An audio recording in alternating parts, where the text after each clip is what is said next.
Hi, my name's Kelsey Zazanis. I am a writer. I live in California. I'm 28 years old, but I actually grew up about 30 minutes outside of here in Maryland, and I am a survivor of incest, child rape. I was raised by a serial child rapist, and I'm also a survivor of child pornography.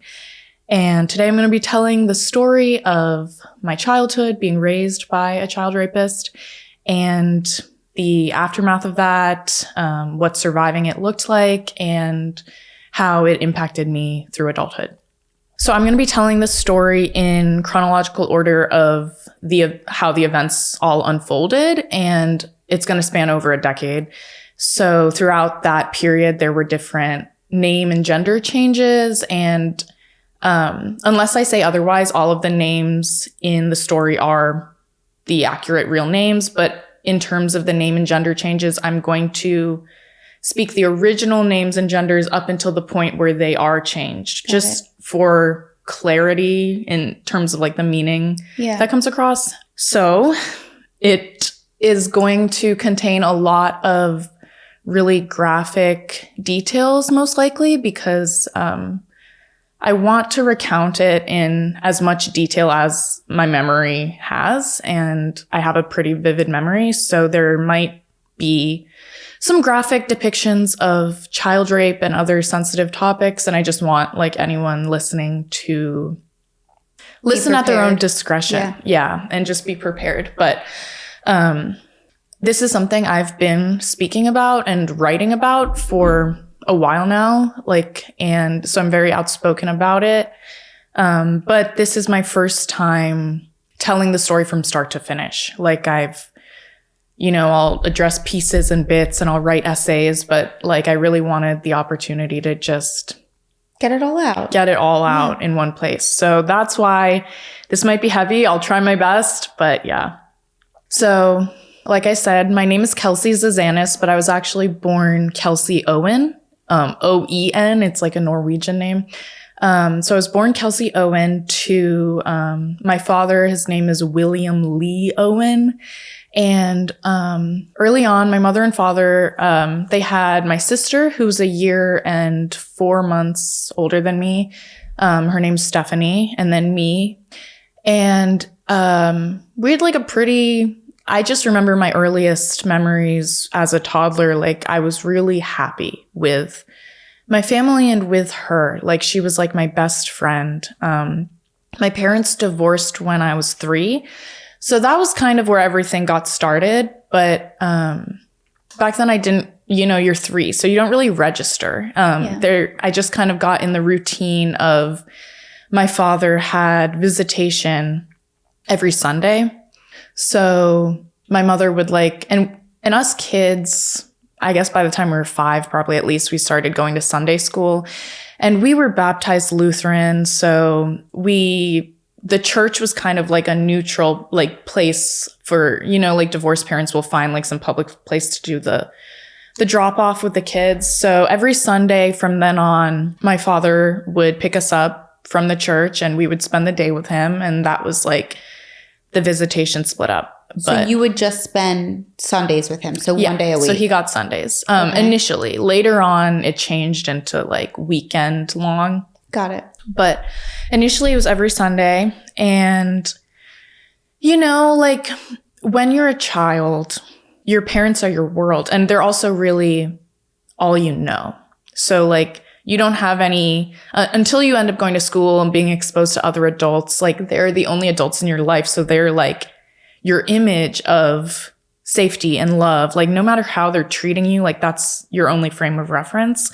But for the most part, my dad seemed normal. He seemed he was an all-American Christian father type of thing. And it's hard to really say if there were signs because I was so young. But he was I only saw him once a week, so it was warm enough. But I guess I'll start with when everything started to change. So like I said, my sister is a year older than me. And so because we were pretty close in age, we were really best friends. And on those Sundays with my father, like, she was a year older than me, but she was like 2 years in school just based on like the month cutoff. And we had different interests. Like I was very interested in art. She was very like brainiac, like reading all the time, really, really smart. And my father, I think, took a lot of interest in like what showed as like a promising intellect in her. So he would like, buy her all these books. And they eventually started doing this. I don't know if you remember, but they used to have, these were really big for kids. They were these little like packets of like trivia called BrainQuest. Yeah. Oh, okay. Yeah. So there were like, they had different themes, like educational stuff. Like one would be maybe like geography or math. And I don't remember completely, but like we had a ton of those that he would like kind of play with my sister. And so, I should also clarify that like, he lived in a house in Maryland, but after he and my mother split, he was like renting the upstairs to another family. Okay. And he was living in the basement. So every Sunday we would be like in his basement. Got it. And so he had like a back bedroom, and it's kind of blurry. At this point I was 6 and my sister was 8 years old. And he would do this thing called he called it special time with daddy, where he would pull my sister to the back room and they would just like be in the bedroom together. And I would be just doing my own thing, playing with my own toys, whatever. There were times where I would like wander back to find them, and I would see them on the bed just kind of studying the BrainQuests. So I kind of got an idea of like what that was, and it happened frequently. And one Sunday, the same kind of thing, I'm left alone playing by myself, and this might be hard, so bear with me as I recount it, but I wander into his back bedroom, and it's dark, and I see so I'm 6, and at 6, you really don't have the words to even begin to conceptualize a scene like this. But I see him and my older sister naked on the bed, and he's on top of her, and she is frozen and limp, and she looks dead. Because her eyes are like, they're open, but they're glazed over, like as if an animal had died with their eyes open. Like she looked dead, and he was moving on top of her. And at the time I obviously did not know what that was, but it looked like she was being attacked. And as I walk into the room, I guess my father hears me while he's raping her, and he turns his head and he makes direct eye contact with me for like a second, and then he just turns back and continues raping her as if he hadn't seen me at all, like as if I was just like a ghost in the corner of the room. And I was frozen, but there was nothing else I could do because there was no acknowledgement. There was nothing. So I just like walked out of the room, and that was that. And, but later that evening, I think he would like really keep to himself, and he was like private in a lot of ways while like the kids were left. Like we had a lot of time alone between each other where we could talk. So like later that evening, I saw her, and I just remember in the hallway, like outside that bedroom, like confiding in her and like being very scared and asking her like, what was that? Are you okay? And I was really surprised by her reaction because it was very much like, yes, don't worry about it. Like, please just stop. Don't worry about it. Like, it was evident that she like didn't want to talk about it. But I was asking questions because like my intuition, like I didn't need to know what it was. Like I had no clue what like rape or sex or any, like even, yeah, none of that. Well, that's the thing. It's so interesting, you know, from hearing so many different stories like this. And I feel like it's kind of obvious that even as a child, you don't know what's happening, but it's like your gut knows that it's something wrong. Even though you might have like never heard of sex, never seen sex. It's just, you know. Exactly. This is, well, because too, it's like we're on a day-to-day basis, we're not naked. You know what I mean? Nobody's just walking around naked. So to see that type of act, even as a child, even if you can't describe it or understand it, you know something's off. And it's scary. Yeah. And like before we learn language, like as creatures, we are like very attuned to energy. And for lack of any way to put it, like what you're saying with the intuition, you can just feel like everything about it feels dark. It feels violent. It feels like evil.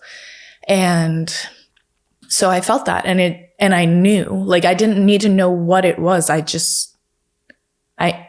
knew from the look in her eyes, like that was not my sister. That was like, so yeah, terrifying. And she was very defensive. She was very scared. And it was clear to me that, looking back, it's clear that she was threatened into keeping it secret and, but I was asking questions because I was concerned.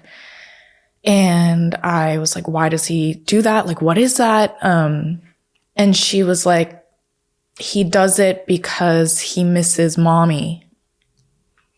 So at this point, like I said, my parents were divorced, and my mother divorced him. And he was like still single, I guess. Not obviously, and I'm going to go into it. Obviously, that's no reason. That's like a crazy excuse to tell a child. But she told me he does it when he misses mommy, and he does it to me because I look like her. And that I should clarify. It was pretty cryptic because so I have blonde hair, and my father has the same kind of like dirty blonde as me, but my mother and my sister actually have like the same color hair as you, like dark brown, nearly black. So there was this like clear like distinction. And so in my 6-year-old child mind, like it made sense. I was like, oh, like he misses her and she looks like her. And it was very dark, very twisted, but she said that. And then I was like, we need to tell mommy. Like, I knew. And she was like, no, we can't. And was so serious about it. And I pushed because like, I was terrified. My intuition was really telling me, that it was important. And then out of nowhere, like my sister, to really shut me down, she was like, if you tell her, I'm going to kill myself. And like, if you tell mommy, I'm going to kill myself. And again, it was like this flooding of like one thing after another that I really didn't understand. Like I had never heard of the concept of suicide. Like I didn't know that was a thing, but I did like have some sort of conception around dying because my grandma had died previously, around the same time my parents got divorced, and that like really affected me when I was younger. So like I knew what loss was, and so I understood the risk of losing my sister, and that was terrifying because she was my best friend. And like I knew the right thing to do would be to tell my mother, but the risk of not only like losing my sister, her life ending, like never seeing her again, but then on another level, being the one responsible, like, for why she's gone. If I told, and then I'm the reason she decided to do that. So that threat shut me up immediately. It was like, it was a disgusting feeling that I didn't understand, like how wrong it felt to be keeping a secret, but that didn't leave me with like any choice, because as a child, you don't have that logic. Like if that's even like if there's even like a slight chance that could happen, like it just shut me up. So, after that, I was 6, she was 8. I was in first grade at the time. My mother, I should say, had remarried a man, a few years prior. And he was really great, just like a really solid, safe man that I really trusted. So he, and I'll explain later, was very much like a father figure to me. But my exposure to men in my life pretty much was just my stepfather, him, and then my father, the rapist, and my first grade teacher at the time was also a man. And so without the words to really understand what was happening, I was just very haunted by the image I saw and the way, all I really had at that point was pattern recognition. And it was like a man doing this to like the little girls that he loves. And I really just was left with this impression that this is something that like men do when they're close to people. And so I became like very irrationally afraid of my first grade teacher. And that was like the first impact I really felt. Like every day in class, like I was a very good student and I was very sweet, and I could tell that he really like believed in me. Like I could feel his like a very pure love coming from my teacher, but that actually terrified me even more because like previously I'd felt something like that from my father, and I'm like, oh well, this is what happens, this is what men do. So that was kind of the first bit of me really feeling the impact. But on the other hand, I basically started witnessing my sister slowly deteriorate. And so she was 2 grades above me, so 3rd grade at that point. And you can only imagine the physical impact of having your body invaded at that age, and like it's a life-threatening event that's happening to you, like who knows how often. And like, it's very common to develop all sorts of like nervous habits and tics and just like ways your body is reacting to that level of like constant danger. And so she was always like biting her nails. She was doing very strange, like quote, strange behaviors, like compulsively, like picking her nose, like eating it, at times, like even like licking her shoe. It was like very clearly the signs of like a child in distress. Like when birds are like, depressed, they'll like pick out their feathers. It's very evident to me like that these were signs of her like unraveling. But of course, what they get labeled at that time is some sort of quote mental illness, because despite how common it is, and I'm sure like it's incredibly common for this kind of sexual abuse to be happening, but like it's not really spoken about. And so people didn't really question it. And she was instead funneled into psychiatry as a child. So she was taken to because my mom was worried, and my mom like saw what was happening, and like my sister had been sworn into secrecy by my dad, and so was I. So yeah, they just took her to a child psychiatrist to try to see what was happening. And at that point, like one of my earliest memories is, there were a lot of weeks I spent like just waiting in the waiting room while my sister was like at this appointment. But there was one point where they took us into like play therapy, which is like in the sandbox. You're like the psychiatrist asks the kids to like model their family. And so my sister and I are like playing together because they like brought me in for her to like have someone. And they were like, show us your family. And so we model out like, this is our mom and this is our stepdad and like, this is us. And it's just the four of us. And like, our dad is nowhere. Hi guys, today's episode is sponsored by Jasper. Okay, so I just moved into a new house, and if any of you have moved before, then I am sure you can relate to all the new fumes, the smells, whether it's new paint, new furniture, chemical fumes. If you're moving into an older house, maybe it's some dusty air vents. Overall, we just don't know what we're breathing in, and that's why I decided to get Jasper. And let me just tell you, I am literally obsessed. And this is not just some cute air purifier that I got for my house. This is a medical grade air scrubber, which means it is not just filtering the air, it is actually scrubbing it clean. So anything like smoke, mold spores, VOCs, chemical fumes, all gone. It is scrubbing it clean, and now we can breathe some fresh air. And as you guys have seen, and I talk about them literally all the time, I have many animals in my home.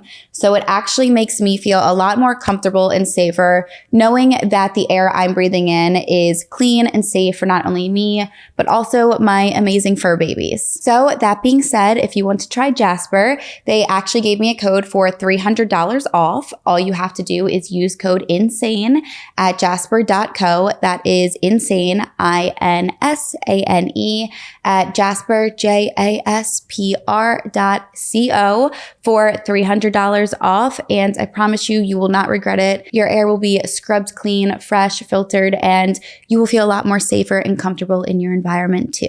And now back to the episode. And the psychiatrist was like, well, where's your father?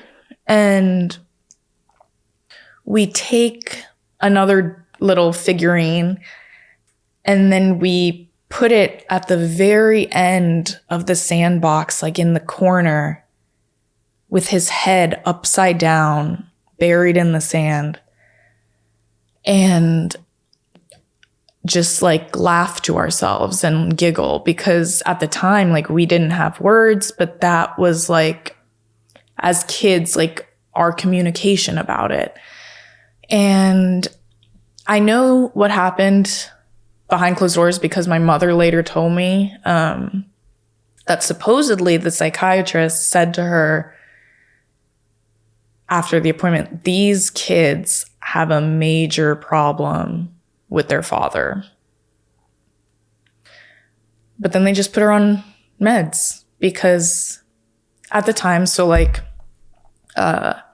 they were divorced, and I should mention that he basically had us in like he had my mother in a constant legal battle, like a custody battle. So he was trying to like get more visitation time.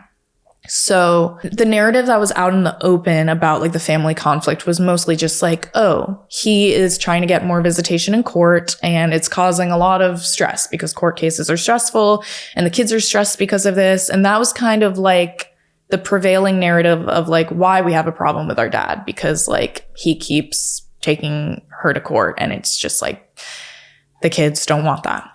So she got put on medication. It did, I will say, like it numbed her, I think, for sure. It numbed her. Did they say what they were treating her with, so to say?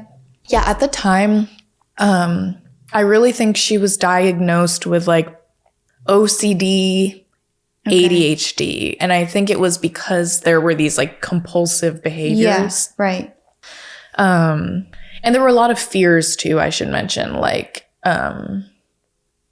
I don't know, she was just like very scared, like terrified of like bad things happening, which a lot of people label that OCD. Mm-hmm. Basically, yeah, she was like psychiatrized, put on medication, and honestly bullied a lot, I'll say, because of those behaviors being on public display at school. She started getting bullied a lot, and that made things like much worse. But for the most part, like, and like I said, I was like very afraid. But I think I really sought out solace in friendship. Like at that point, with my sister kind of mentally deteriorating, I shouldn't even say mentally, it was like full, like emotionally, physically, like all of these things coming together. But we were best friends before, and that really drove a wedge in our relationship because she basically curled in on herself. But to survive, she really again, she enjoyed reading before that. So she really dove into reading and other worlds. Imagine Harry Potter obsession, all of these really positive of an escape as you can really find at that age. So I also really got the impression, which is very sick, but I got the impression that this was because of the reason she gave, that he does this to me because I look like mommy, because she has brown hair like our mother. There was this impression that it wouldn't happen to me, and almost that my older sister was doing this to kind of keep this away from me. So we kept continuing seeing him just every Sunday. And at that point, my father had a friend that he grew up with his own family. So imagine his former friend growing up, has a wife and a kid, and they lived just a couple hours north. So some weekends, because she was also an only child, they would come visit. So the parents could hang out together, and then their daughter would hang out with us kids. And like I said, all the names here are real, except to protect this little girl's privacy, I'm going to just call her M, okay. The letter M. So she was 3 years old. At that point, I'm 8 now. So I'm 5 years older than her, and she starts kind of coming every couple months to visit. And I've always had a thing for I don't know. I grew up very playful, a close attachment to animals and children and just anything I could nurture. And so I really loved having someone younger than me because she was a little sister, and I always wanted one. And so that actually made those weekend or the Sunday visitations much more pleasant because I had this cute little girl to play with. And we grew really close, so close that I don't know, she really felt like family. And they began visiting more frequently just because her parents saw how attached she was to me. So one weekend, and I will also say there were some weekends where my sister wasn't around, and maybe it was she had some sort of extracurricular. I'm not quite sure. But on one of the weekends where it was just me and M, the little girl, and we were playing together, and I think her parents had stepped out to go off on their own or have some sort of quality time. And that was one of the reasons why I think they also enjoyed this because when the families came together, parents could kind of take off shifts. So me and the little girl were left with my father in his basement, and she and I were just playing together, and he approaches us and asks us if we want to play a game in the shower. And so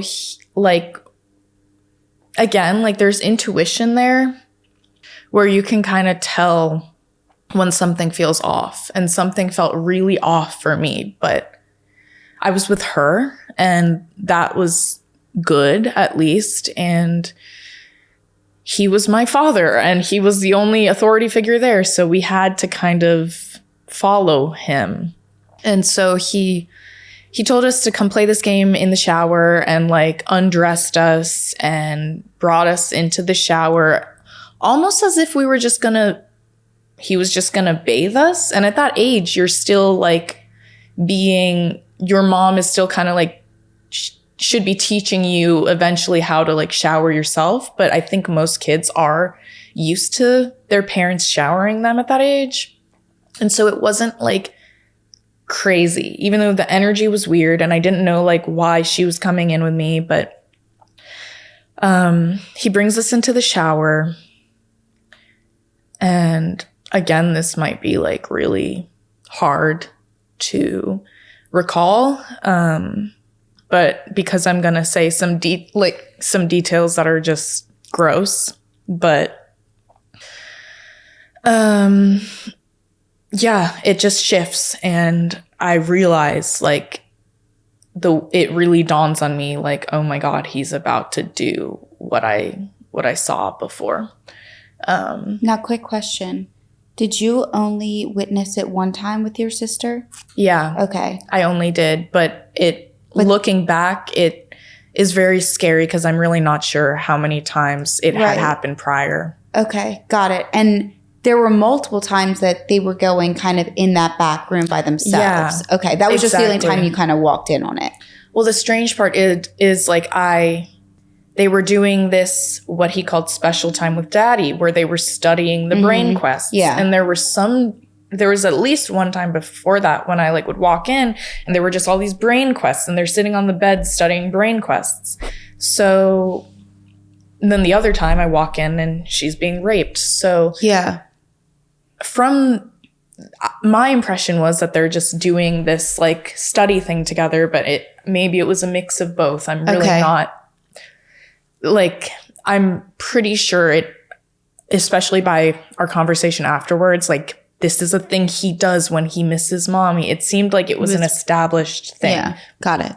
Right. So we're in the shower, me and the little girl, 3-year-old M. And she doesn't like talk that much, you know, like as any 3-year-old does. She can say some stuff, but she's very quiet. And then I guess I'll just get into it. He starts like molesting her, like her first in front of me. And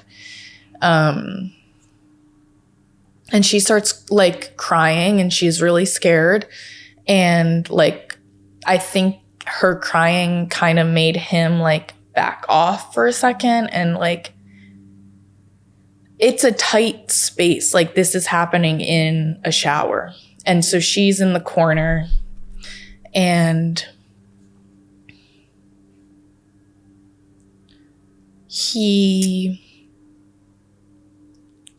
it's disgusting because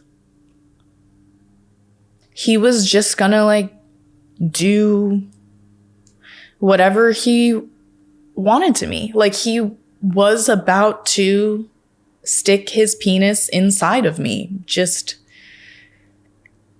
And I was in so much pain. Like I started like freaking out and then he stopped and hesitated, you know, and that's where I really, in that moment, like I felt like I saw my life flash before my eyes because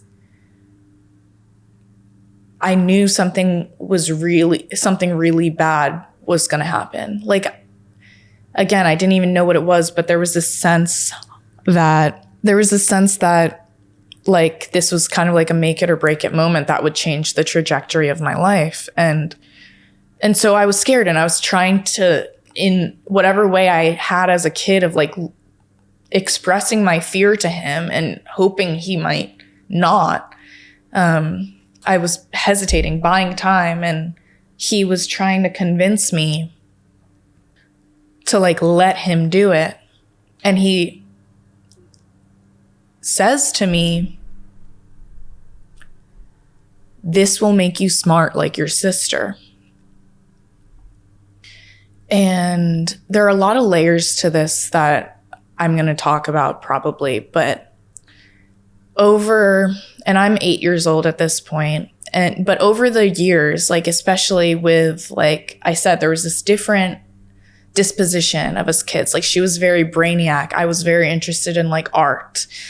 And over the years, he would always like repeat like Stephanie is the smart one and Kelsey is the artistic one.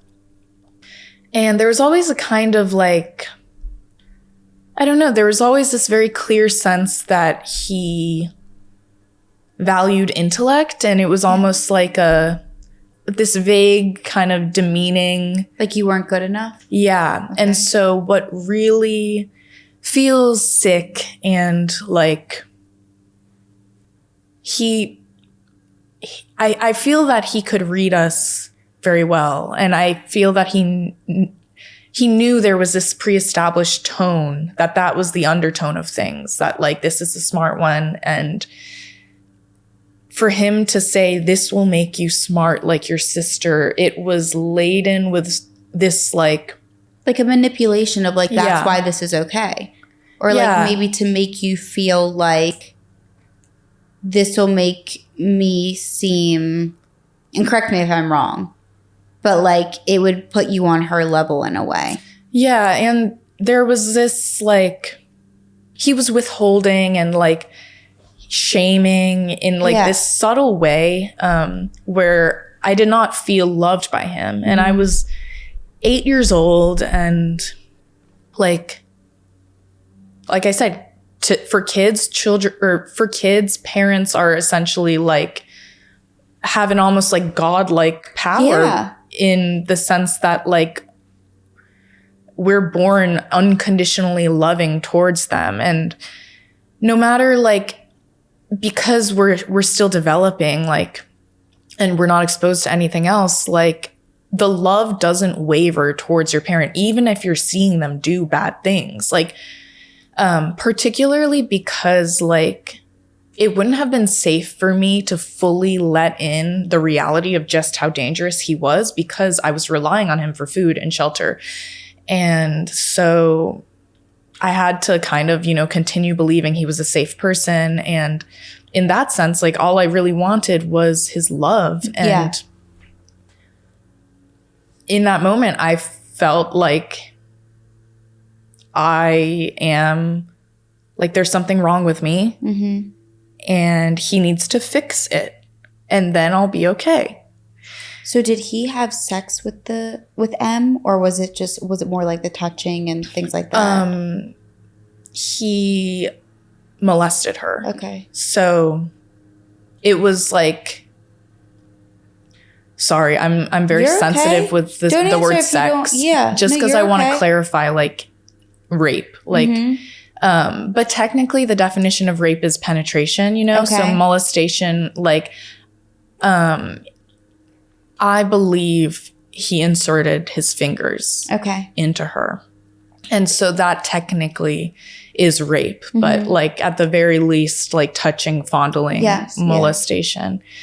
And then for you, he was trying for me, he was about to, And so he was like, this will make you smart like your sister. And there was a sense like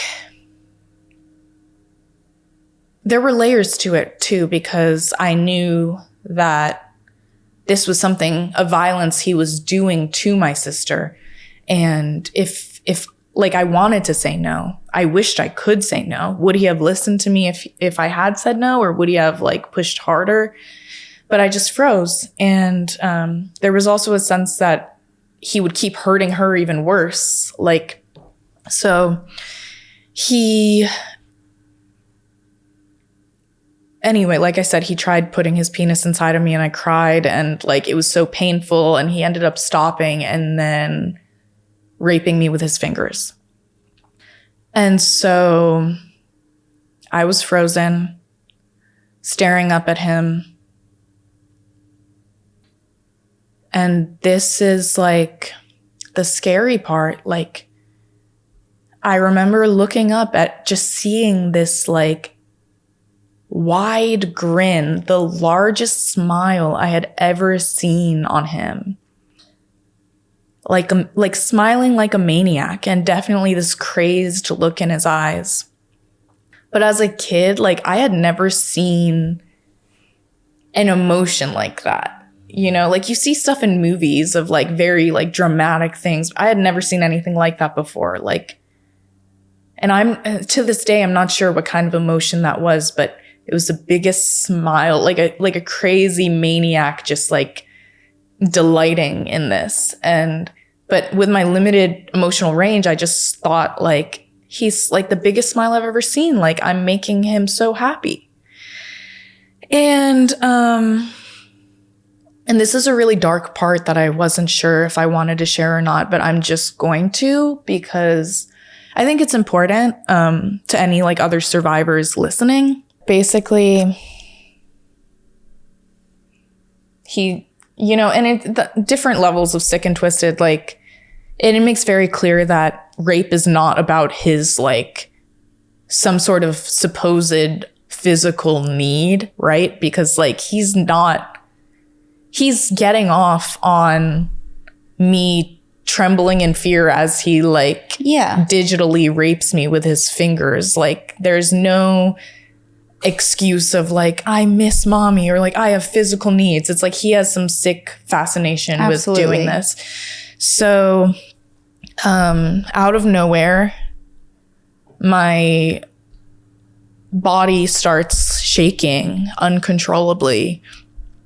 And I feel like I'm about to die because there's just this like inner like explosion happening. And I feel like I'm completely losing control over my body, and nothing like that has ever happened to me. And it even feels like I black out for a second. And what I didn't know at the time was that was an orgasm. And I have been really hesitant to share this part over the years because there's so much stigma and this association with orgasm and pleasure, when in reality it is, for a lot of people, like a physiological response that's uncontrollable, in the same way that when you're being tickled, you can't help but squirm and laugh, and it does not mean you're enjoying it. Like at the very least, like sometimes like you're like, please make it stop, but like your body can't help that response. And so that happened to me. And I'm sure for a lot of survivors, there's a lot of shame around that feeling, even because it's not your fault and it's not something you want. But I can see how for somebody that can be such a confusing thing to grasp and understand and deal with. 100%. And luckily, I mean, I shouldn't say luckily, but like as a child, I didn't even know what it was. Yeah. Like I didn't know what sex was. I didn't know what rape was. I had never heard the word penis in my life. So this was everything I was seeing was totally new territory. And that like was something I wouldn't learn for years to come. So I know for a lot of survivors who are raped, like let's say in their 20s, and then they orgasm during the assault, that's like a thick, deep shame, because like at that point you really think orgasm is pleasure. Yeah. But for me, like with the brain of a child, I did not know what it was. And I asked my father afterwards, because like I literally was shocked to even recover from like what felt like a body blackout. And I asked him, what was that? And I'm sure it must have been terrifying for the 3-year-old in the corner to see whatever the hell just happened. But so I say, what was that? And he says, it means the magic worked, which was so believable for me, because I felt like some like out of this world like thing just possessed my body. And he had just like framed this as almost him casting a magic spell to make me smarter. So it was weird layers of like this crazy story. And manipulation. Yeah.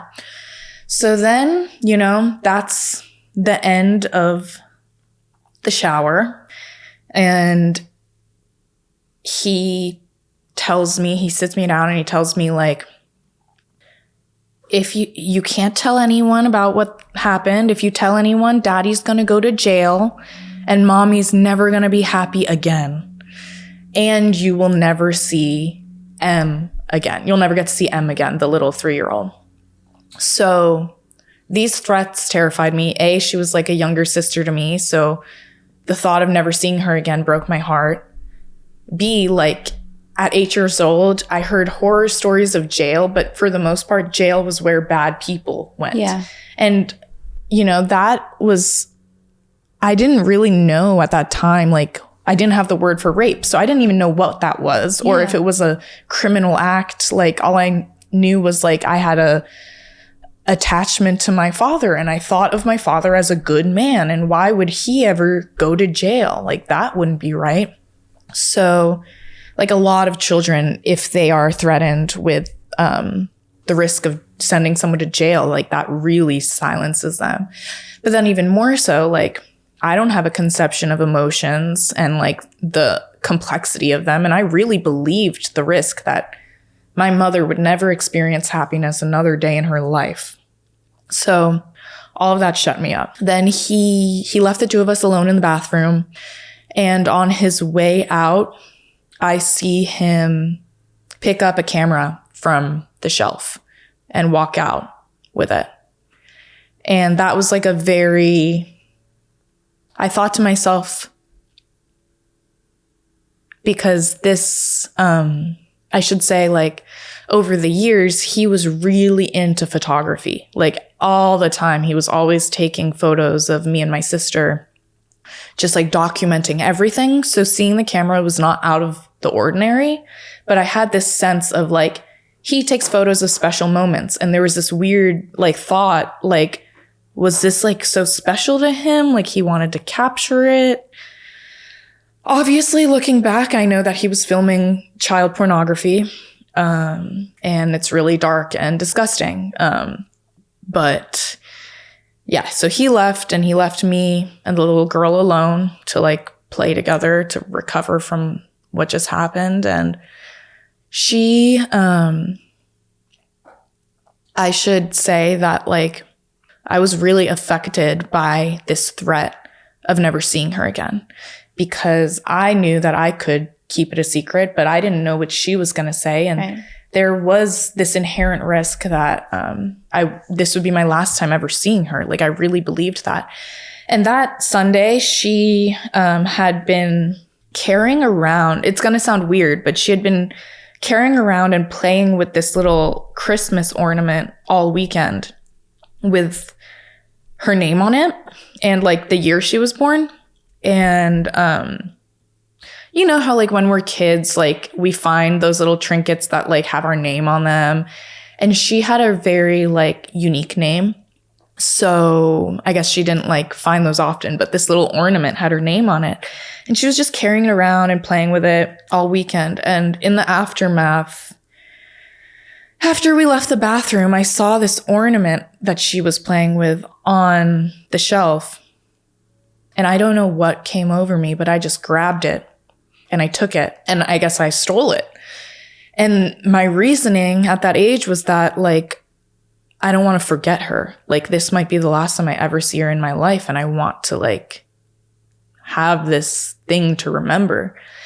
So I took that, and then I never thought about it. But then her mom and dad came home later, and I'm pretty sure she must, like with her limited 3-year-old language, she expressed what happened. And she clearly didn't have the words to explain it, but she was crying to her mother. She explained at the very least that he had showered us. And that was a huge red flag to her mom. So that evening, that Sunday evening, I was like witnessing this crazy fight between her parents and my father and her mom. Like, I just have this image of her mom holding her like in her arms and just screaming, crying and screaming at my father, like, you showered my daughter. And I remember watching it, like crying, or I remember watching her crying and feeling so confused. Like, why is this so dramatic? Like, oh, shit, this is like a really serious thing. And it definitely confirmed to me, like, my intuition that what was going on was really bad. And my father was, I will explain, I guess, as the story goes on, but like very good at gaslighting, like very much like his presentation was like loving all American dad, like Christian man, whatever. And he was kind of treating her like, what the heck? You're crazy. And she's like swearing that they're never going to see each other again. And so that evening, I was left with the feeling that I'm never going to see them again. And I know that after that, over time, like this was his best friend's daughter. So he convinced them like, oh, like they're overreacting. Like I was just giving the girls a bath, basically. So that ended up blowing over. But so I took this ornament, and that is the end of that chapter. But later on, when I was home and I ended up, because my sister wasn't there that day, when I ended up seeing my sister, like we still had this like close bond, almost like it was hard because it was never that like joyful like friendship that we once had.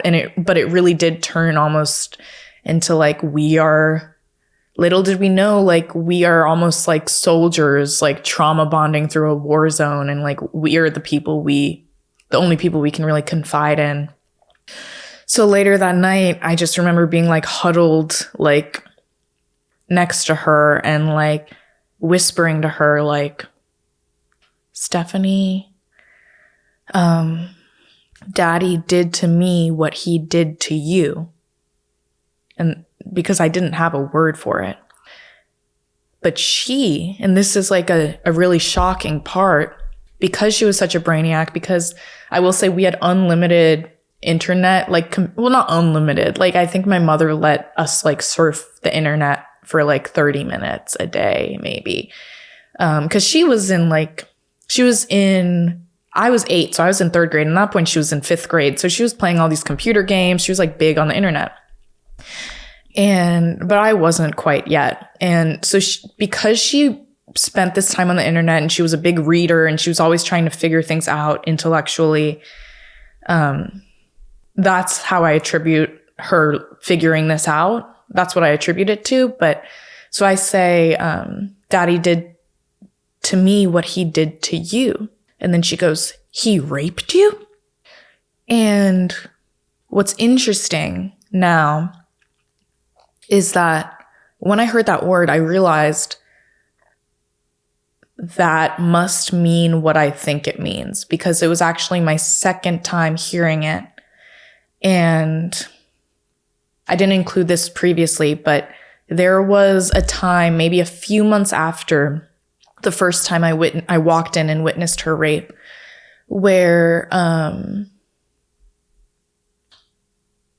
she had a blow up fight with my father, when still at the time when I was 6 and she was 8. Or maybe I was 7, she was 9 by that point, because it was a little time after the first rape. And my father had gotten a new girlfriend. So this woman he was dating, her name's Emma. She would sometimes be around for those Sunday visitations.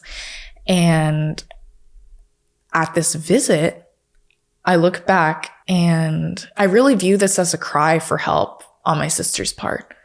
But she and my father are just having this intense fight. And I was like scared. And I had already, because of the threats, and because of the way my sister had like framed things, like those weekends I was very quiet. I just tried to like keep the peace and like get through the day. But my sister was having this really wild fight. And this was still during the period where like her like quote psychiatric issues were coming up, and she was like screaming and crying, and she yelled at him, "You raped me," while his girlfriend was in the room. And that was and I was about 7, and that was my first time ever hearing the word rape. And I very distinctly remember that, because there's like a very unique sensation of hearing a word for the first time, especially at that age. Like I didn't know the meaning, but there were all these context clues of like, she's freaking out.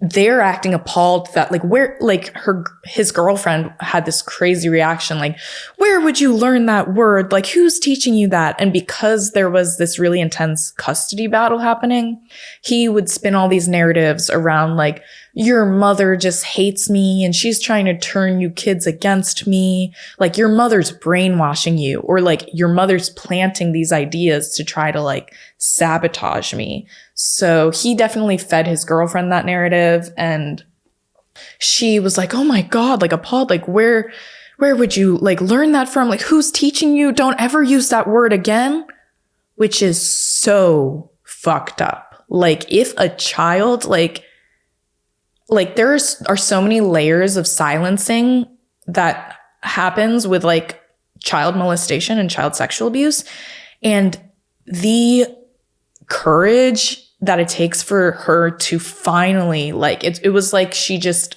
after like probably like repeated abuse like and fear and silencing, she finally exploded with the truth, and then immediately just got like pushed down. Like, how dare you accuse your father of something? Like, you can never say that again. Like, that's horrible. He would never do that. Like, and so she was screaming and crying.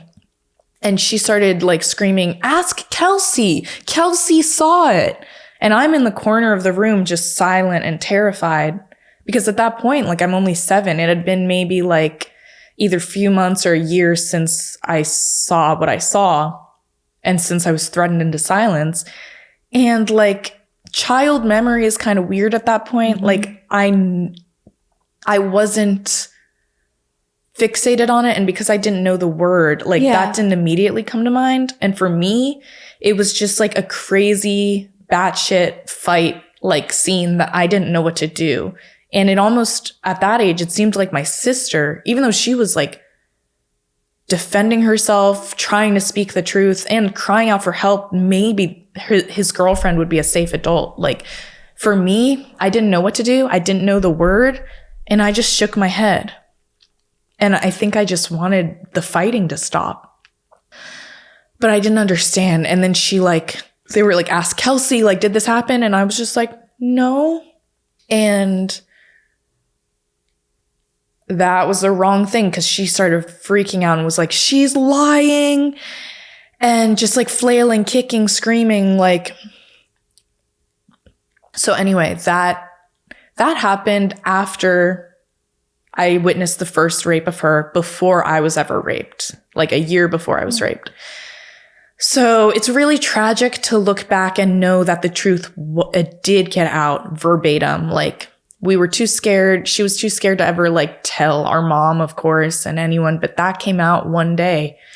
And I really do believe it's because she was on the internet a lot, and she probably like, you know, we knew what Google was, and she probably searched to understand what was happening to her and found the word rape.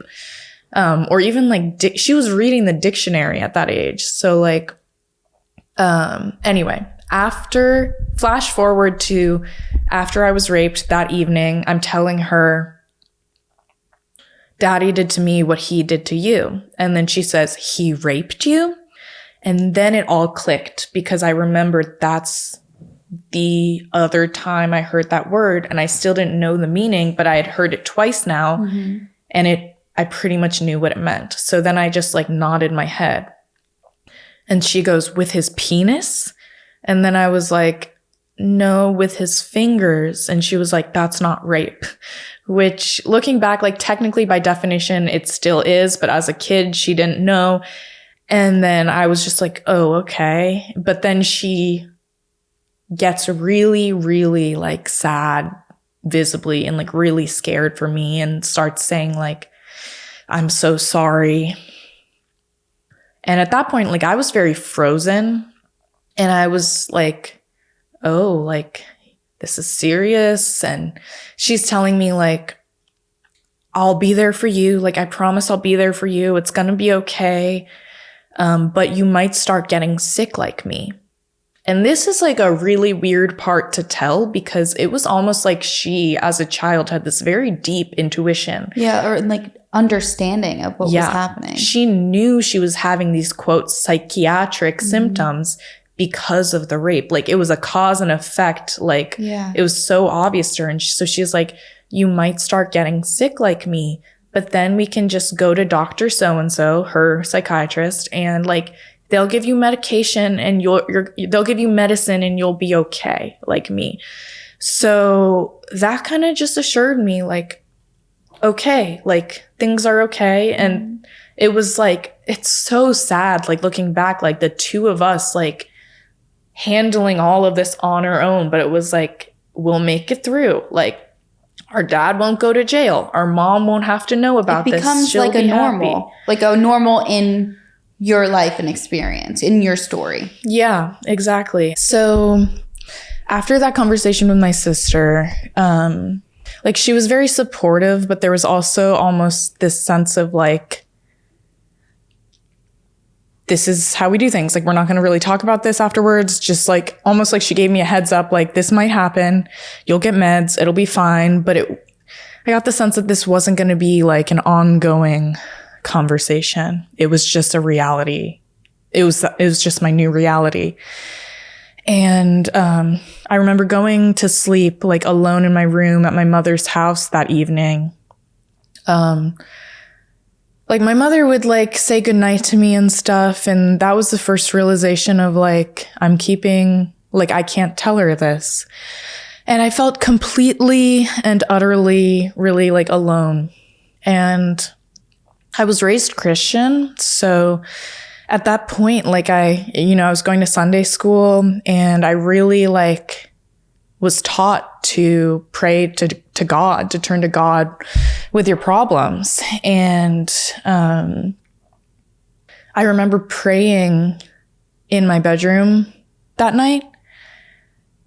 And the interesting part was, like, I had prayed previously for sure. I had like tried, especially after I had witnessed what I saw with my sister. But this was like a different level. Like, it was because I think I was in such a low space emotionally and physically, like being violated. I was definitely bleeding the next day. But that night, like, and before I tell this part, like, I do want to preface with, like, anyone listening, like, I just really hope that no matter what, like, your spiritual beliefs are, that this part of the story can be like digested and integrated, like, whether or not you want to believe in the possibility of this or not. Like, I hope that you can understand what happened in like whatever way fits your worldview without like casting this aside as impossible. Yep. I'll say that. But I prayed that night because I was hopeless, and what I really wanted was to turn back time. Like, there was that moment I described that was like almost like this moment right before being raped. Like, I got a sense that it would change the trajectory of my life forever. And what I really wanted was to turn back time. Like, I want to erase this. I want to have a chance at a redo. Like, I didn't want this to ever happen. And it's going to sound very strange, but in my total solitude that night, as a desperate child praying to God, I got an answer. And I don't think I was talking to God, capital G, the God, but I was speaking to an angel, or angels plural. Like, an angelic force was answering my prayers, and the presence was it was there. Like, and I'll describe what it was, but like, the communication was clearer than anything I had felt in my life. And it was like I had been living in terror for years at that point. Like, because of what I saw with my sister, like, there were I was very haunted by these scenes, and I hadn't really known any sense of deep safety at that point in my life at all. And that night, like, it was like this loving embrace by this force that really promised me, like, everything is going to be okay. And I'll try to describe it in more detail, but basically I was praying and asking, like, can I turn back time? And it was like this angel told me, like, no, you can't, but you can forget. And I realized, like, okay, like maybe that will work. Like maybe forgetting is the answer. But I thought to myself, like, I don't want to forget forever. I want to remember eventually. Like, I don't want a piece of my life gone forever. And this angelic force really reassured me that, like, you can forget for now and remember when you're ready. And like, I really don't know how to describe it. And that's why I give this preface of, like, please, like, I don't care if, like, you don't believe in this stuff, but, like, you know, my mother doesn't believe in this stuff, but a lot of people would conceptualize it. Let's say you don't believe in angels, that this is some sort of, like, I'm accessing the depths of, like, my own intuition or my higher knowing. Self, yeah. But to me, I will say it really felt like a higher power outside of me that knew far more than I ever could, and that knew more about the span of my own life. And because I got this flash, it was like I was given a flash of the future. And I saw myself like a decade later, like living in a house with like these other girls. And it was like I was being shown a flash of where I would be when I would finally remember after the repression. And it's going to sound weird, but it really did feel almost like I made a deal that night with an angel. And I was very scared to tell this part of the story. And I've actually never spoken openly about it because, like, I know that it's controversial to make these sorts of claims of like mystical experiences. But that was what made me feel okay. It was exactly what I needed after my first rape to like find the strength to like go on. And I feel really grateful that I had the sensibility to pray that night and to be warned about what was going to happen, because a lot of survivors, it is so incredibly common to repress your memories.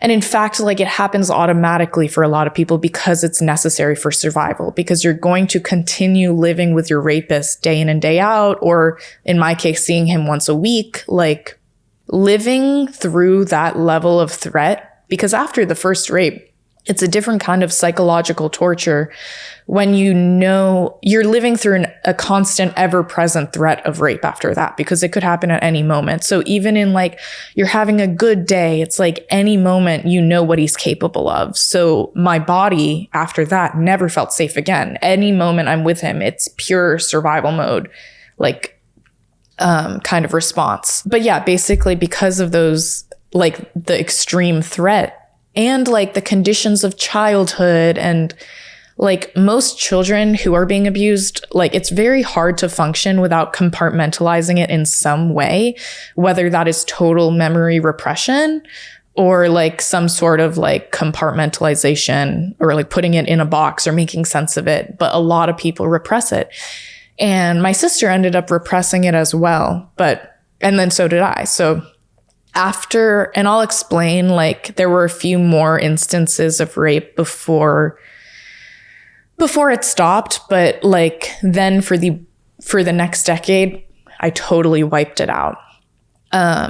So anyway, that was and I'll circle back to the angel thing later, but. And I just want to say as well to you, and just in my opinion, anybody that isn't open to any type of spiritual experience or mystical experience, in my opinion, just isn't in tune with themselves.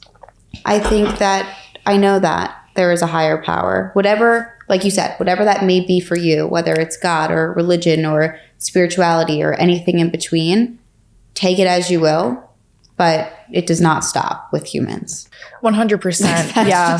And the fascinating thing too is like, I do think being raped as a child is such an extreme event that like your world is very small as a kid. And that is like that's a bomb that explodes, and it really like makes your world, for better or for worse, so much larger, because like your brain has to like instantly expand to like try to like understand, scramble to make sense of it. Right. And so in that sense, I think that shaking up reality to such a degree, like it can open people up to different realms of perception, I would say. And in that like darkest moment, like of total surrender, like there's an openness, especially as a child, to communicate with those kinds of things. Like as I think adults are less likely to have mystical experiences because like we've developed so many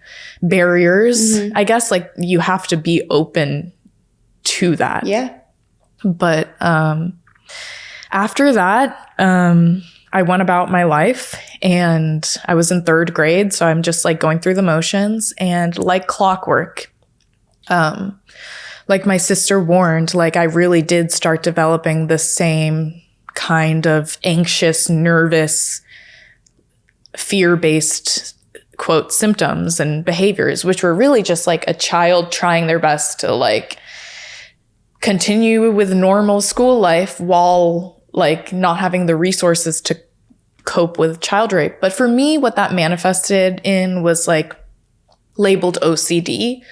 But really, I think I just developed a lot of like obsessive behaviors that had to do with like pretty classic like neatness and tidiness, but like to an obsessive degree. Like certain things in my bedroom would have to be in an exact position, or like I couldn't go to bed, or but it was nothing like crazy, nothing dramatic. From my sister, I had learned basically that like I had seen her get bullied from these like really extreme behaviors. And I think I grew up really realizing that friendship and social support networks in school were all I had. So I put a lot of emphasis on acting normal. Like that was very important to me.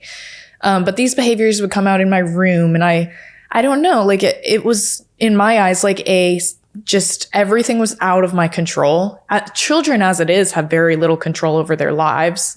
And like everything is like routine set out for them. But like this was my attempt at kind of finding some sense of like mental organization with these like ritualistic, like I'd count things, I'd whatever. So quickly I got labeled OCD. It was interfering with like my school life and stuff like that. And I got sent to the psychiatrist, and I got put on medication as well. And it was like, looking back, it was definitely just like some low dose of some OCD medication. But that became a part of my life, and it became a part of the way I conceptualized myself. Like I learned to view myself as having a mental illness. And especially because of, you know, the mutual repression of my sister and I keeping these secrets and like mutually repressing them, and then both of us being funneled into psychiatry in the same way, the prevailing narrative was that like we have mental illness, and this mental illness runs in the family somehow. So that was how I like learned to view myself. And, you know, I coped, and school was fine, and I made it through. And meanwhile, like I mentioned, my father's girlfriend, they continue dating, and I like start believing, oh, and then he gets engaged to her. And I start thinking like, oh, maybe that means like she's going to move in, and then I'll be safer because there's someone around watching him. And then the court case is continuing at that point, and he's really pushing for overnight visitations. And so then they strike a deal where like we do overnights like the whole weekend, Friday through Sunday, but it's only every other weekend. So we were like, okay, that's a little better. But us kids were like really terrified. Like my mom was like she didn't understand why we were like freaking out when the overnight started. But looking back, it's because like that felt like a more extreme thing, or riskier somehow. But he ended up getting engaged to Emma, and then they married and she became my stepmother. The overnight started, and then she still like had a townhouse, and he was still living in the basement. And sometimes we would like be over at her place, because now they were like going back and forth a bit. And this brings me into like the next thing. My second time being raped, which again, it's going to be very graphic. But it's hard to say why she wasn't home, but like at that point, like they're married. So, or maybe this was right before they got married and they were just engaged. But they're basically sharing like houses. They trust each other. So we are at her townhouse, and she's out for whatever reason. Maybe she's working, maybe she's like running errands or doing something, but it's just me and my father and my sister at that house. And my father takes me, and what's interesting to look back, like at this point, I'm 9 and my sister's maybe 10 or 11 because she's a year and a half older.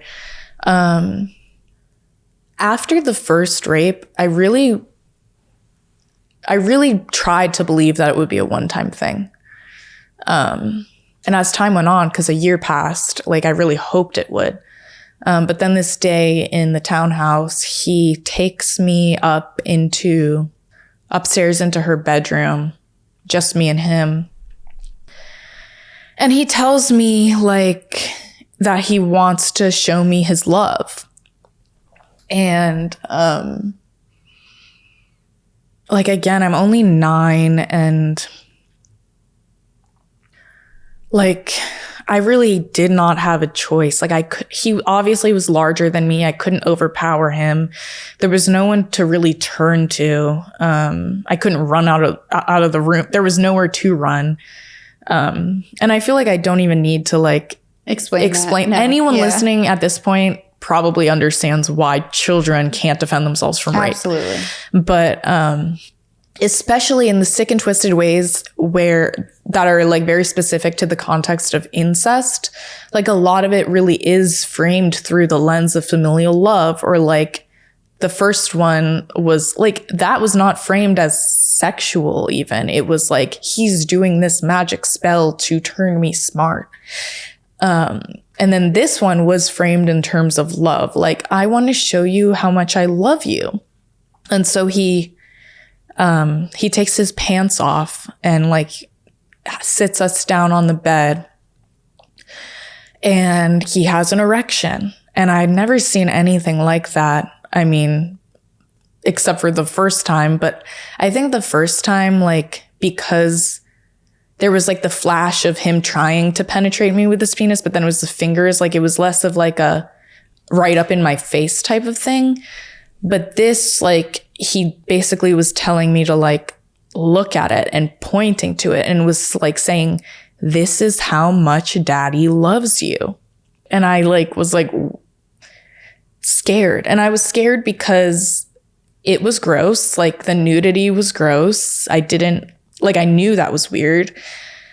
And then the vibe was weird. Again, the intuition, like the darkness. You can feel it. Exactly. And this is how much daddy loves you. And then him in this really sick way began like pleading with me. Like, I want to show you how much I love you. Like, he was very manipulative in like, almost like this act of like, I'm so genuine, and like, all I want is to show my daughter how much I love her. And then he raped me again, and he basically like, I was very frozen and like in a classic kind of like nervous system science behind it, like fight, flight, freeze. Like I could not fight back. There was no chance. He overpowered me. The room was locked. There was nowhere to run to. I couldn't flee. So my only last ditch nervous system response was freezing. And that's what happened. I was like very similar to what I witnessed in my sister, my body totally limp, looking dead like a prey animal while he raped me. And the really, really crazy part about this was, you know, at this point, we're completely naked and he's penetrating me with his penis on top of me. And I'm looking up at this, like very confused as I watch him start to moan and grunt. And I'm sorry if this is too graphic for anyone listening, but what feels important about sharing this is the fact that to conceptualize like the mind and emotional world of a child, I'm staring up at my father raping me, grunting and moaning. And again, my perception of like this, of like how severe this violence is still so skewed. Like I still don't understand how violent it is because I'm listening to him moan and like all of these faces he's making and like, and him looking like wild, like an animal. And my first thought is concern. My first thought, but not concern for me, concern for him. I ask myself, am I hurting him? Because I can tell that he's doing something to me and I think that I'm hurting him because of these sounds he's making, which is like really like, yeah, it's just really hard to look back at that. And then like, you know, it finally ends and I watch him like have this insane, gross, like orgasm response. And I feel relieved that it's finally over. And then he tells me like, now I'm going to make you feel good. And then all over again, he like, and this is really fucking gross to listen to, but like he orally rapes me then. Like he performs like non-consensual oral rape. And I'm again still completely frozen, lying back. And he's framing it as like, now I'm going to make you feel good or show you how much I love you. And that's, yeah, I mean, the layers of it are twisted and gross. And then again, like clockwork. And I really hope I don't regret sharing this, but like it does feel important because like, yeah, my body uncontrollably like responds. I start shaking and have this like explosion and it hurts. Like I'm telling you that before you understand what an orgasm is and you have some sort of consensual orgasm and like surrender to pleasure, like as an adult, that feels really good. But if it's something happening to you that you don't want, that you're not surrendering to, like it feels terrifying and it's way too much sensation. Like at that age, it was terrifying. But a lot of people also do theorize that like the adrenaline, like the blood flow and the heightened adrenaline that comes with the fear response makes you more susceptible to orgasming.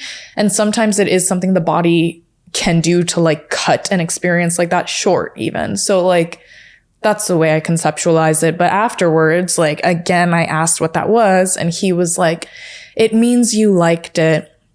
And then in the aftermath of that rape, he told me, don't ever let another man do this to you until you're married.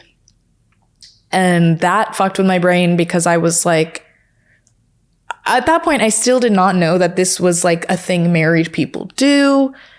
And so then I was kind of connecting the dots, but that scared me because I was like, oh my God, why do married people do this? Like, why would anyone want to do this? This is horrible. Like, I never want to get married.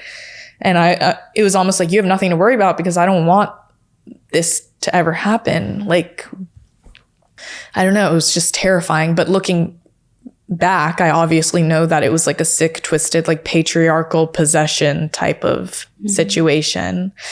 Like he wanted to own us in a way. Like we were not, like he was very threatened by us being like autonomous humans. And, you know, maybe later I can like theorize on the why behind like why he was doing all of this. But I will say for a moment, at least, that like he was very like bitter and resentful about the fact that our mother chose to divorce him.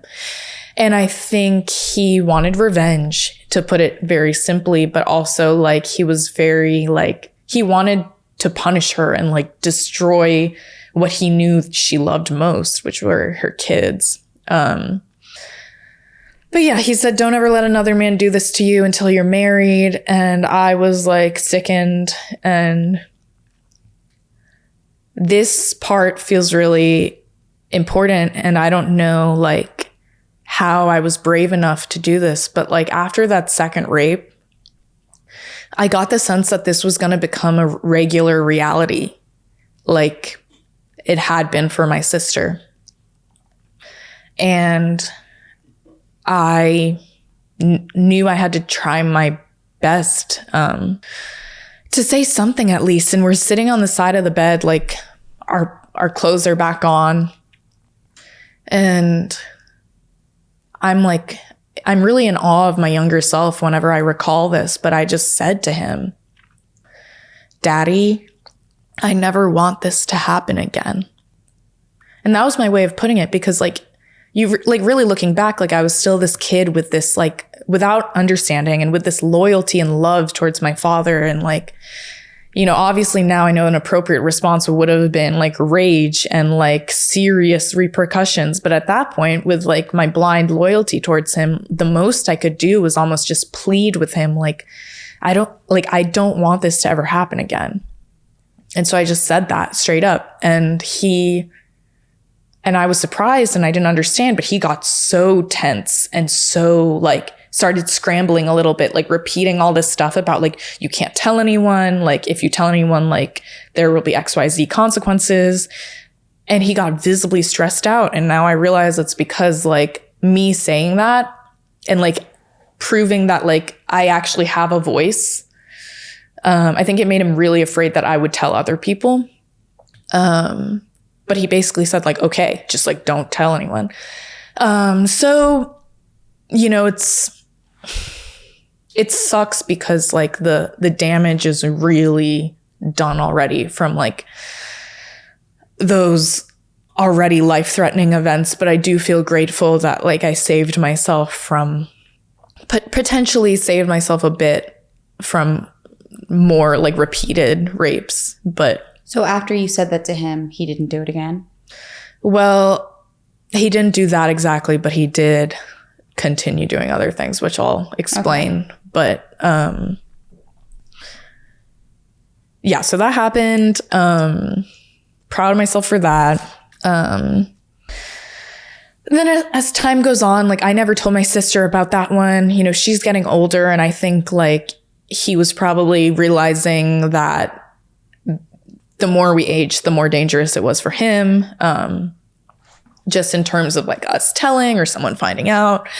But my sister, like beyond the rapes, like I will say just like his disposition as a person was very volatile, like very infantile in strange ways. Like I don't really like to throw around the term narcissist because like I think the meaning has kind of become diluted. Like everyone really uses it, but like in a very classical sense, like his emotional capacity was so low and like so immature that really like it was all about him. And I don't think he was capable of empathy. I mean, very like psychopathic, sociopathic, or like narcissistic in classical terms, I would say. But there were always, I mean, he was just a freak. Like he would like blow up over like tiny things. There would be like over the years, like my sister became more outspoken and almost like angry over the years and would get into these like really big fights with him. At this point, so I was 9 in the second rape, and she was getting older, like 11. She started middle school. And I think in 6th grade, she came out as a lesbian, and told my father.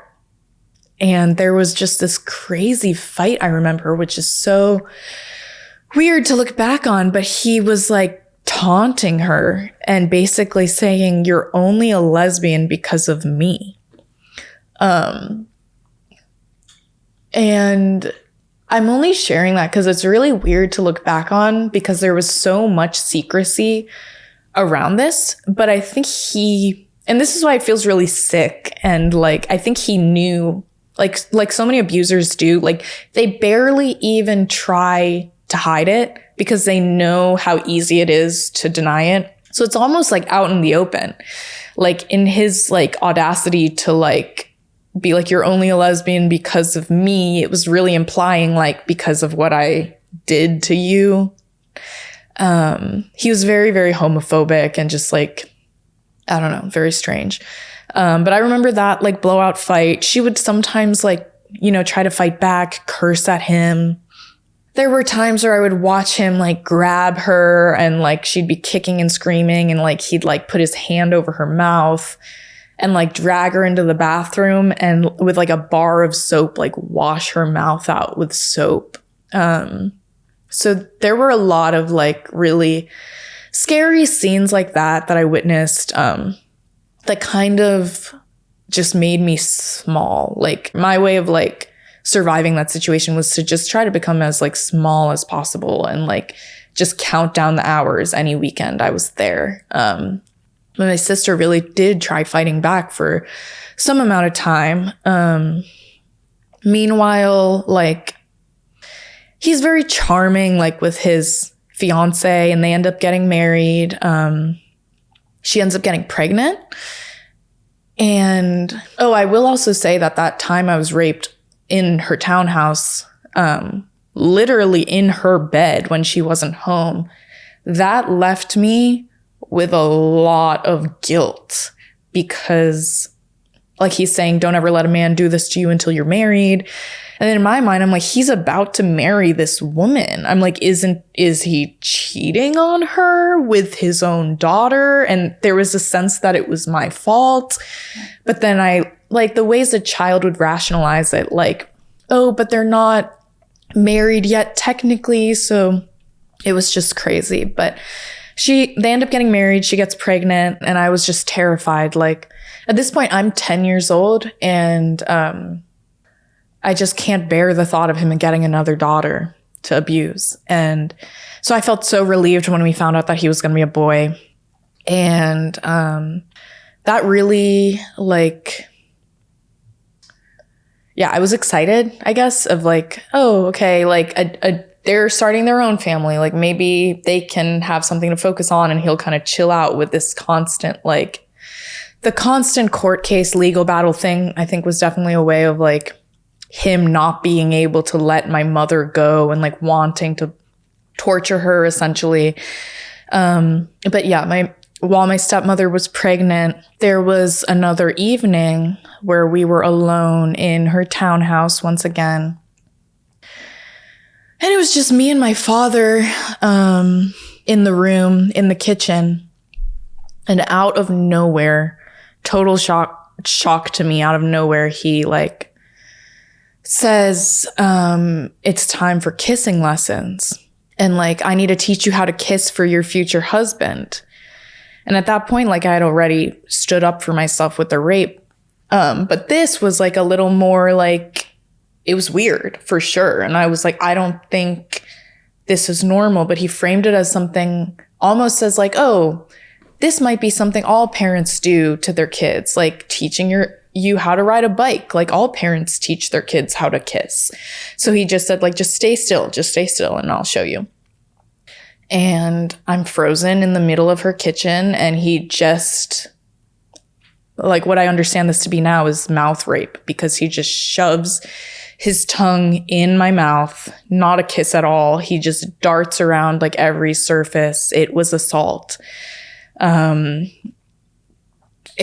disgusting. Because And then he stops like after I don't know how long and grins and tells me I'm a good kisser and just like goes off and does his thing. Like nothing ever happened. Like it was sick, like power play. It was disgusting. And I think he really got off on like that feeling of power for sure. But I was left feeling after that far more violated than the rapes, because in a sense there was like a way I could split off from my body and really dissociate in the other times. But this was like my face was the most, like when you think of who you are, you kind of think of your face. There's this like personal, it feels like the most personal part of me at the very least. And like,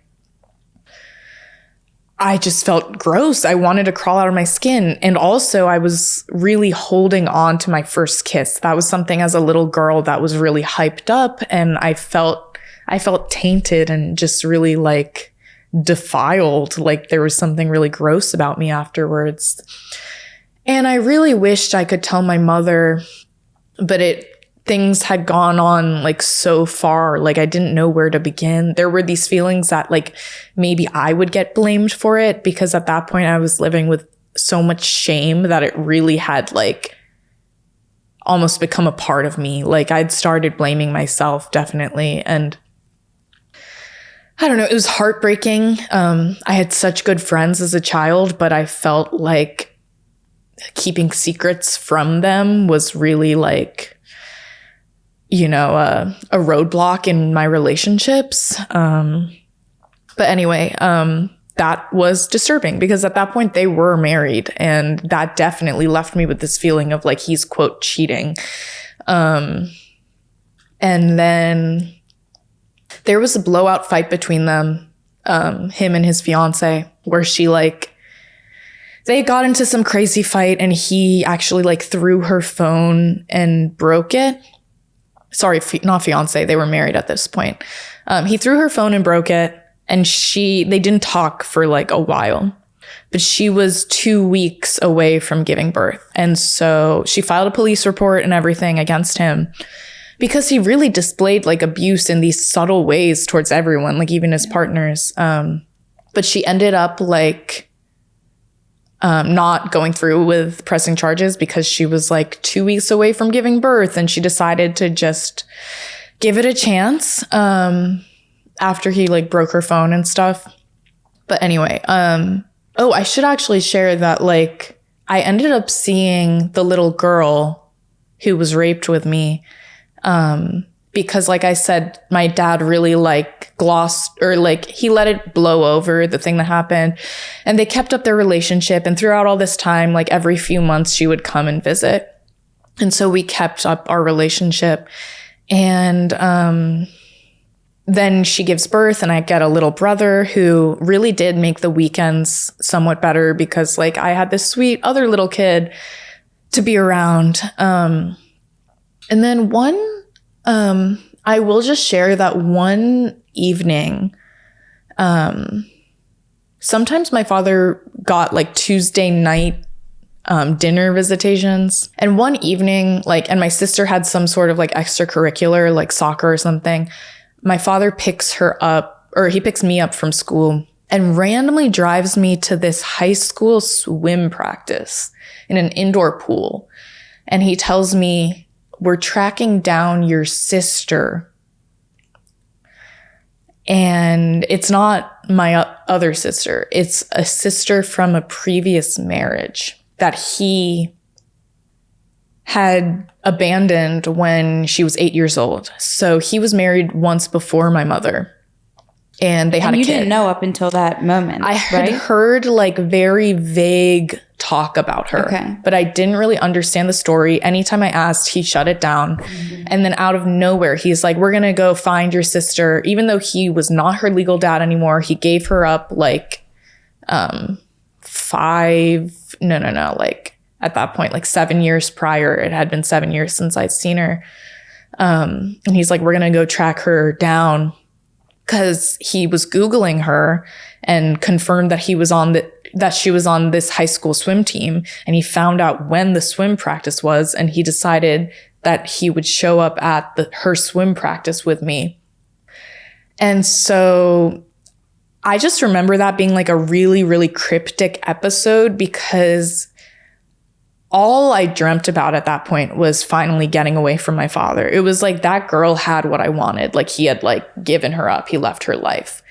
But then there was this sense that like there's no escaping because he's a stalker. He's gonna like, he can't let anything go. So for whatever divine intervention, she actually wasn't there that day. And then we like moved on. But that ties into something else, which I'll explain later. But after that, shortly after, like, okay, actually a few years pass. And by this time I'm 13 years old. And on a weekend visitation, the little girl that I'll refer to her as M, she's there this weekend. Her family's visiting. She's 8 years old at this point. My older sister's there too. My new little brother's there. I'll just explain quickly. This was the last weekend I ever saw him in my life. Because there was some sort of like, he would always go into these like screaming matches. He'd throw like these weird tantrums, and I can't even remember what happened, but we were like out to ice cream with the other family. We get back in the car. He is just really like angry about something. And at that point, my sister, who used to be the one who would like stand up and fight back, she was like really, I think, burnt out, exhausted, terrified, and just kind of like done, like docile, just wouldn't say a thing. And I was 13. So I think I was feeling emboldened, and I was in my like fighting back phase. And so in whatever argument this was, I started like standing up. It wasn't even standing up for myself. He was just yelling. And what I told him was like, stop yelling. You're stressing out the baby, who was like in the car seat. And he flipped out and was like, don't teach me, or don't try to tell me how to parent. And it became this, he started like kind of grabbing me, and I started trying to like flail and get away from him. And it was like a really intense fight happening like in the car. My stepmom was driving, and him and I were in the back seat. My sister was in passenger. And then he yells to like pull over the car, and we pull over the car on the side of like this rural highway in Virginia. And he like yanks me out of the car in broad daylight, public, on the side of the highway, and pulls down my pants and underwear and starts like spanking me like uncontrollably, like just in the middle of everything. And it was shocking, and I was frozen. And my sister, who has like a cell phone at this point, jumps out of the car and immediately starts trying to film it happening, because at this point, like, we are desperate to get away from him. We know there's this court case happening. We're familiar with like the legal logistics, and we're like, maybe if we film, she was doing the really like the right thing. Like, maybe I can finally get some evidence of abuse to free us. And my stepmother like starts trying to like wrestle the phone out of her grip as she's trying to film it. And they're like fighting over the phone while he's spanking me, until she like rips the phone out of her, and like the phone goes flying. Her phone breaks, which is really crazy to look back at, because like just 3 years prior, this woman, my stepmother, had almost left my father after he broke her phone. Yeah. And then she basically became his accomplice and was just like, they had a kid together. She was just standing by as like this happened. And he definitely manipulated her in like some really hardcore ways, and like told her like, you know, she had witnessed the very first cry for help when my sister screamed, like, you raped me. Yeah. And I think she really like believed his lies about like, oh, their mother's just like brainwashing them. So anyway, after that, like immediate bruising, like really immediate bruising on my arm from him like tugging me out and all over my butt. And like it was like in that moment I realized I would be free, because I really, all these years, like I learned that like the abuse had to leave bruises if anyone was ever gonna like take it seriously. Yeah, like that was your proof, which is so sad, because, you know, like you just were saying, in your mind it was like, if you can't see it, then it's not happening, technically, is like what people would assume. And that's kind of what you were showed, because, you know, when it was spoken out, it was ignored. Exactly. Yeah. And so then, like, right in the aftermath, it was so weird. We started like going on this hike together. He started like taking us on this little walk up a mountain in Virginia. And immediately he knew what was up and like what the consequences of this would be, because he started like negotiating with us. Like, if I don't ever need to pay child support again, I'll let you guys go, basically. Like, I think he knew he would get his parental rights taken away. So he started kind of like, again, like very narcissistic. Like, he didn't give a shit about us. It was kind of like we were tools to punish our mom. He cared a lot about money. And it really was like he was trying to sell us, which was crazy. But that evening, like, oh God, it was like we got back to my mom's house like really late. I tell her what happens. We have to end up going to the emergency room, and then I have to file a police report and all these things. And I take a few days off school, but then I go back to school like nothing happened, basically. And meanwhile, like, the police report is filed, like the court case between them has been going on all this time, and they both have had lawyers.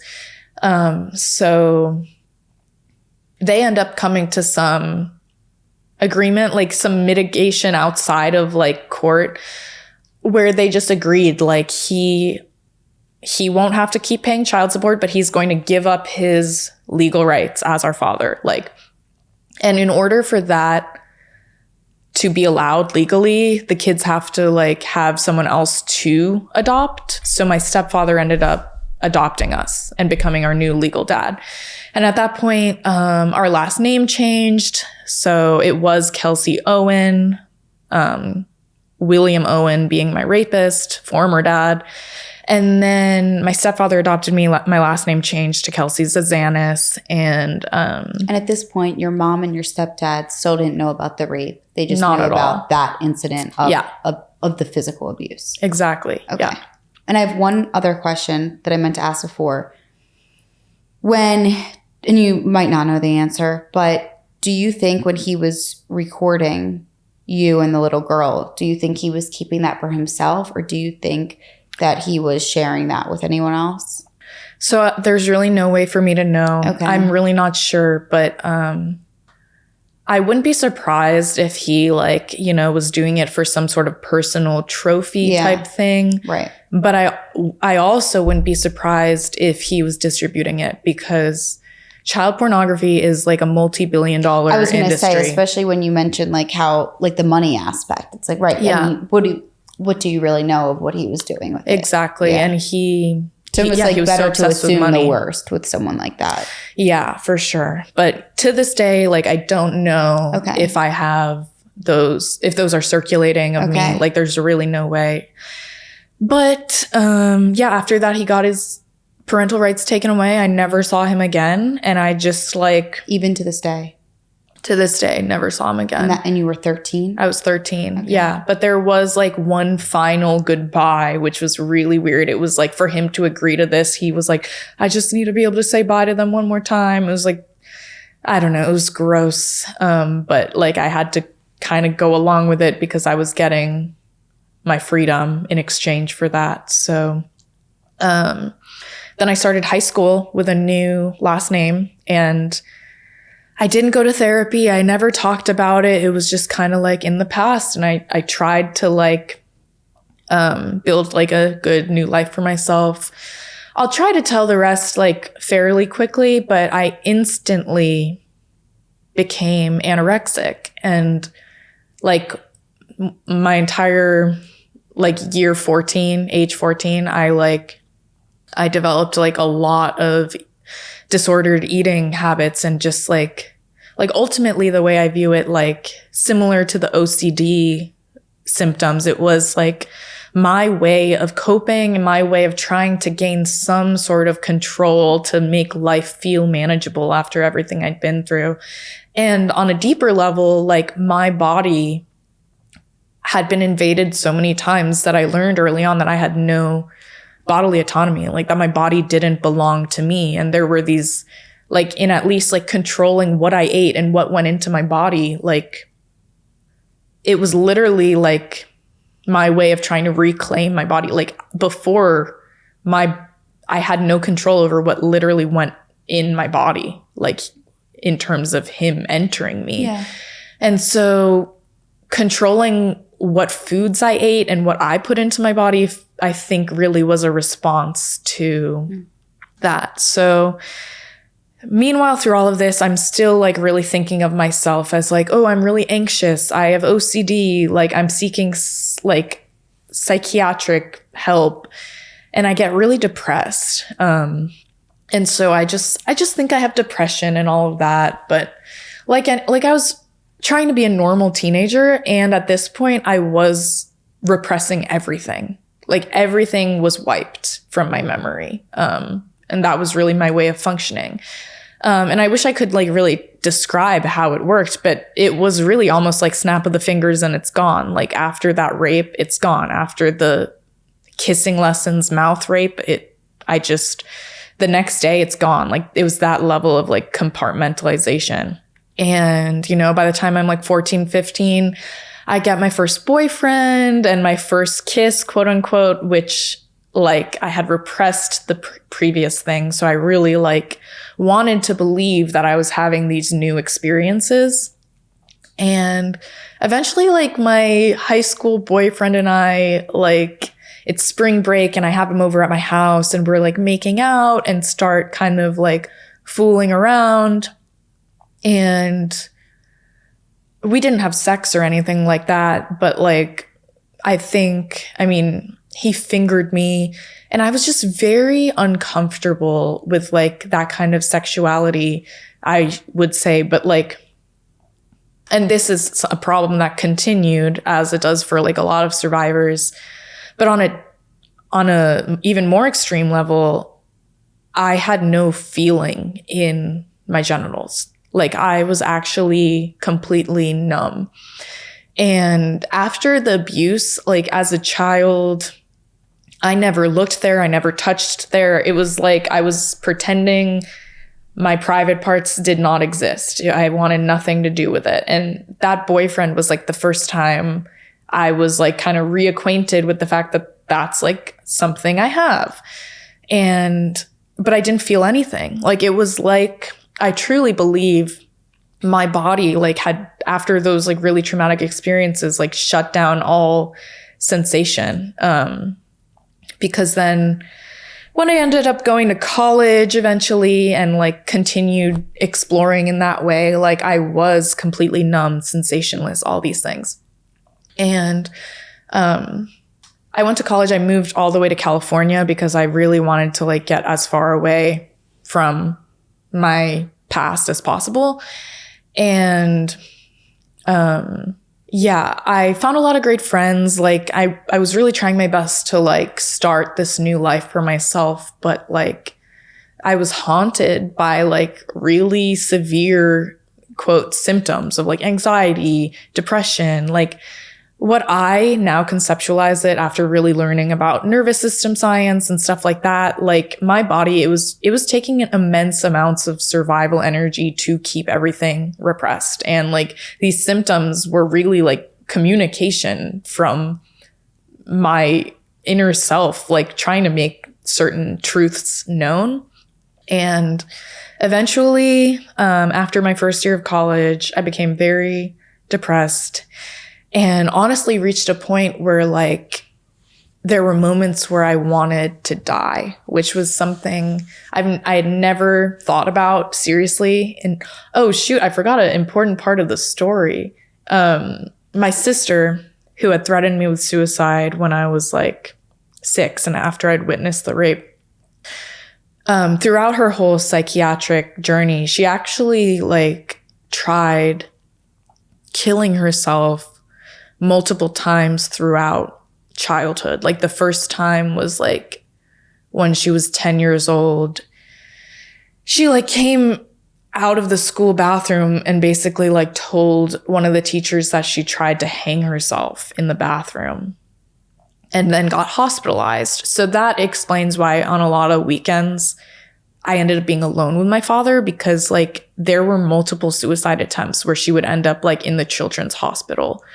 So anyway, that was a different level of like crazy for me, because the original threat was like, if you tell anyone, I'm going to kill myself. And I kept her secret thinking it would be saving her life. But then she spent all of childhood like still trying to kill herself anyway, which was like really, it was just really terrifying for me. But anyway, by the time I was in college, then for the first time in my life, like I started feeling these really intense, like almost suicidal ideation. And I was concerned for myself. And I think that kind of pushed me into like almost a state of surrender, because I had been in this whole psychiatry thing. And at that point, I was also starting to question the validity of this framework for viewing like the whole mental illness framework and the DSM. Like I was really starting to question like how like valid those even were. And so at that point, I think I just like, I was ready to like kind of know the truth. And like clockwork, like it was like divine timing. Like I started getting flashbacks after a decade of repression of the rape. It started with, I was going about my day and I got this like scene of like a shower head, like water rushing down, and this little girl. And at first I thought the little girl was me, because she was another little blonde girl. But as the scene started like coming into focus, I realized I was getting flashbacks of the original rape with the little girl. And I remembered who she was, because after the last time I saw her at 13, at that point it had been 6 years, and I totally forgot who she was, because I just didn't think of my past at all anymore.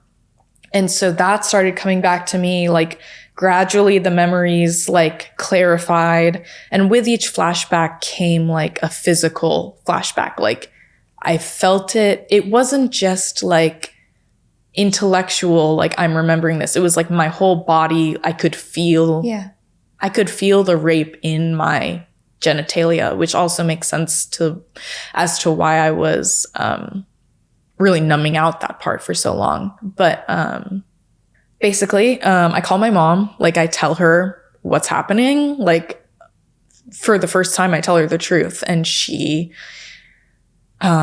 believes me immediately, but she doesn't seem like very surprised. And I also tell her what I remember about my sister being raped. And how old were you? I was 19. Okay. 19, yeah. Now, and you might get to this point, I know that you mentioned that your mom didn't seem surprised. Did she end up saying that she ever had weird experiences with your dad, like her personally? She was never raped by him, okay, but he did hit her a few times, which was why they ended up divorcing. Okay. But yeah, I think she wasn't surprised, because it gave her finally gave her an answer as to like why us kids were that level terrified. Like she always thought like, oh, it's just because he's mean. He has a temper. Right, he it yells almost was like at you. an answer to everything. Yeah. And so At that point, I'm living in California. I don't have a car or anything like that. She says, like, we need to get you a trauma therapist. So I end up, like, making an appointment with the therapist, like the only therapist walking distance from my house. Before I get into that, I will say, when my memories were coming back, it was like almost, I mean, I was completely sober, but this was like psychedelic level of like expansion. Like the way I had spent my whole life hiding this from myself and like living in this, like, with my memory all fragmented, like it really felt like a wholeness I had been kind of returned to me. And like my faith in life was like entirely restored. It was like a 180. Like before that, I was on the verge of like losing all hope. And then suddenly, like when my memories came back, what also came back was my recollection of the original kind of prayer or communication with angels that kind of precipitated all of the original repression and forgetting. And at that time, when I was 8, I had that vision flash to the future of like, this is where you'll be when you're ready to remember. And it was like, there I was when I was 19. I was living in this really like perfect house with 3 other women roommates, all so supportive. It was like the perfect conditions to just like feel really safe as I was ready to face all of this. And so I can't describe like this memory retrieval process as anything short of like a spiritual awakening, because immediately I felt like, and my spirituality has evolved since then, but I felt this almost like confirmation that like God is real. Because I really felt like I was saved in these miraculous ways. But, you know, again, to anyone listening, like this can be explained in a lot of ways, but that like the very day that I remembered that my flashbacks came back and I remembered who M, the little girl who was raped with me, was, I go up to my bedroom in that house where I live when I'm 19, and I see on the side of my bed in like a little dish that my roommate shared, because we share a bedroom, I see this little ornament, and it had like the ornament that I originally took because I never wanted to forget her. Immediately after I remembered who she was, the ornament reappeared. And I hadn't seen it in over 10 years. But it has like her name written on it. It has the year that she was born. And so you found this ornament in my house in California, thousands of miles away from where I grew up, immediately the day my memories returned. And was it in your belongings or one of your roommates' belongings? It was in this dish we shared between our beds where we just put random things, and it just appeared. And I freaked out because the timing was like very miraculous. It was the instant I remembered her, the ornament came back to me. I freaked out and I asked my roommate, I said, it gives me chills. It's crazy. I know. And so I asked my roommate, like, I freaked out. I was like, have you ever seen this? Like, why is this here? Yeah. And she was like, no, I've never seen this. I asked all my roommates. I was like, what the heck? I even like texted the girl who lived there right before me. And I was like, have you ever seen this? Because like, again, like I, of course I was having this kind of spiritual awakening where I had renewed faith, but this was something unexplainable because I had not seen this since I was a child thousands of miles away. So I was like, did this just magically appear? Like I wanted some sort of logical answer and I didn't find one. And I even told my mom about this because I was like, this is a miracle. Like it almost felt like some sort of telekinesis, like a magically moving object. And my mother, like, she's very rational and she's not really spiritual at all. Yeah. So she was like, well, Kelsey, like, sometimes you used to like walk in your sleep as a kid. Maybe you like packed this in your sleep, you know, like maybe there was some chance that I was even as I was repressing my memories, I like was secretly subconsciously like carrying it. But even if that was the case, it's still the fact that it came to you and you noticed it again at that time of like remembering all of these things. Yeah. It was just like it's clear shocking. that no matter what, that was the timing for everything to kind of click for you. Yeah. And so I was amazed. And it was like my 8-year-old self it wasn't like I was like when I originally stole it, it didn't even feel like my choice. It was just like something I knew I had to do to remember her. And it was like, this was the physical object I needed to like stay tethered to the reality that like, this is real. This happened. Like, this is a physical piece of evidence. Because I really, you know, in situations like that, you don't have any evidence. So immediately when I remembered her, the first thing I wanted to do was reach out or find her, make sure she was okay.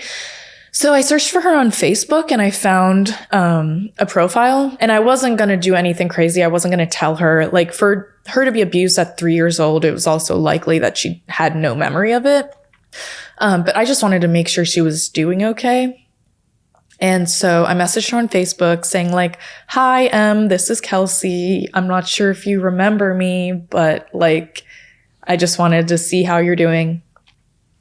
And just like maybe a day or two later, she got back to me very quickly. She was like, oh my God, Kelsey, like, I'm so happy to hear from you. I actually have been wanting to like find you for so long. Last year, I was having dreams about you every single night.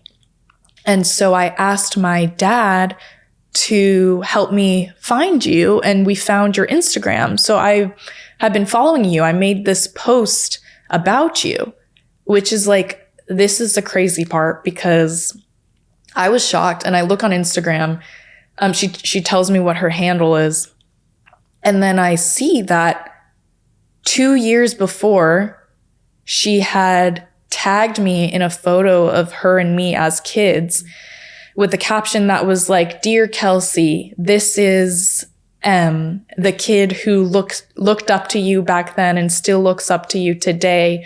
Like, basically just sharing this like love. It was so sweet.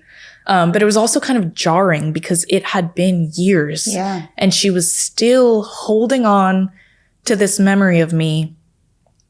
Her subconscious was really like drilling in like the importance of like me as a figure in her life, where to the extent that she was having a recurring dream about me, and then tracked me down and then wanted to get my attention by like tagging me in this post. And somehow I missed it. But when she did tell me her handle or her Instagram handle, I was like, oh my God, because I saw that there was this random kid that followed me on Instagram over the years who was always liking my photos. And somehow I just never clicked on her. But like, I recognized it, but somehow like that was shielded from me. But I realized you weren't ready for it. Yeah. And so we ended up chatting a bit over Facebook for a little. And it was actually really hard for me because she was just so sweet. And she really wanted a connection. And I did too, but like it was really hard for me to be like hiding this reality from her. And so I tracked down her mother's phone number, and I called her, and in the most sensitive way possible, I told her what happened and what I remembered. And her mother did not want to believe it. And her, you know, like,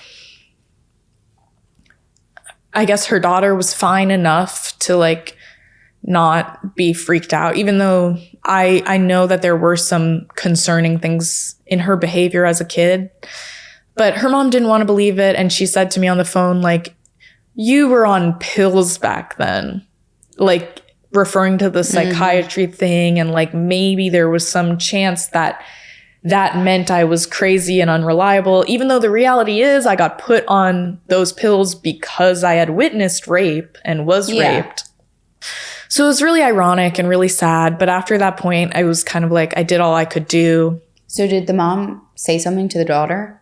No, never did. And you never did? And I never did. But she still follows me on Instagram. And I mean, I've reached a point where I'm very outspoken about this, but I've never told her. And have you ever had this, like how you said that when you called the mom, you kind of approached it in a very sensitive way. Have you ever thought about or wanted to kind of message her and just be like, I want to talk to you, like, but not to bring up, you know, anything, I guess, which it's like kind of impossible not to, but like, I don't want to put a wrench in your life, but, you know, or you just don't feel ready to do that yet with her? Well, I tried. I mean, the way she shut me down made it seem very much so like she wasn't open to it. But this was the mom or M? Oh, the mom. Oh, you're asking if I would consider talking to the girl. So in terms of like whether I would ever tell her. So the reason I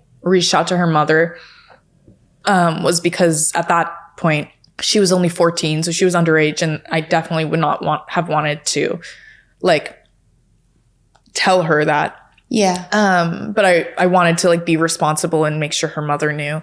But right now she's like 23, and it's definitely something that crosses my mind. Like, what's the responsible thing to do? So I definitely want to be like at least a figure that she can turn to in the future if she needs me.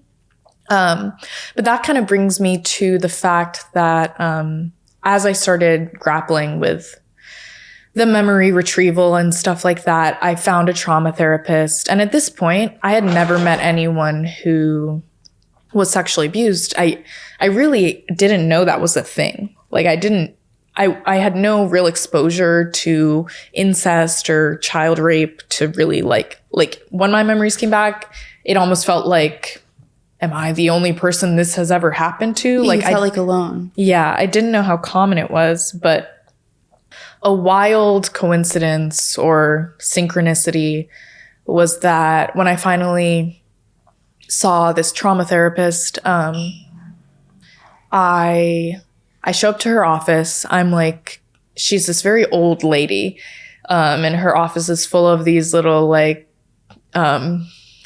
religious quotes, and I was kind of like, but I felt this like intense like deja vu, almost like the feeling of being at the like right place at the right time as I walk in, and I was really nervous, but I told her everything of what was happening, my memories coming back, and she says to me, my father did the same to me, and I didn't remember until I was in my 40s. Wow.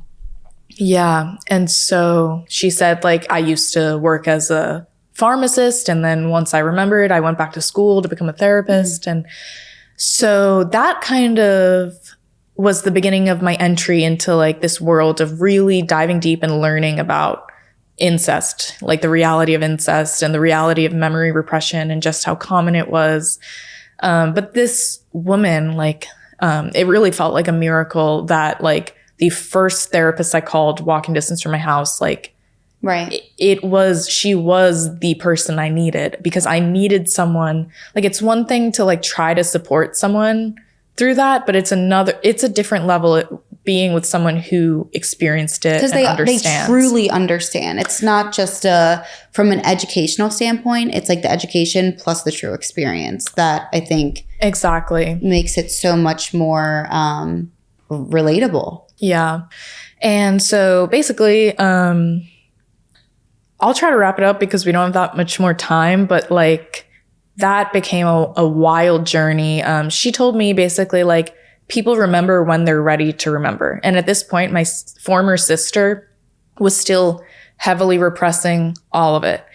And I wish I had more time to go into details, but she ended up transitioning around the same time into a man.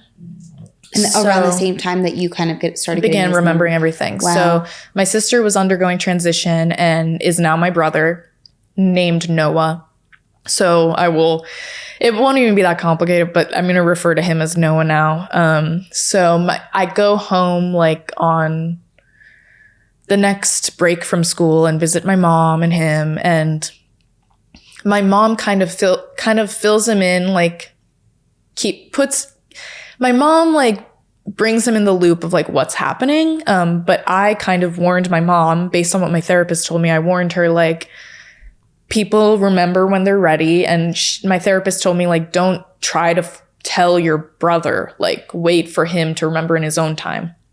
And so I just told my mom that like what happened to my brother, but I'm not going to like tell him. And my mom told him like, Kelsey's remembering being raped by your dad, but nothing about you were raped too. Mm-hmm. So that period when I'm home, my brother is screaming in his sleep every single night, waking up screaming. And he tells my mom that he's having nightmares of being raped by her dad.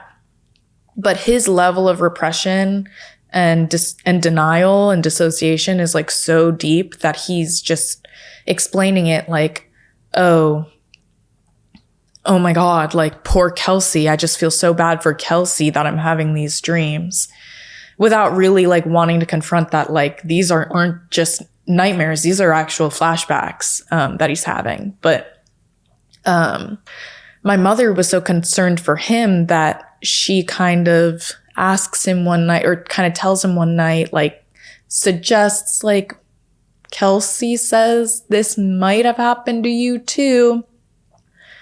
And he freaks out. He flips out. He like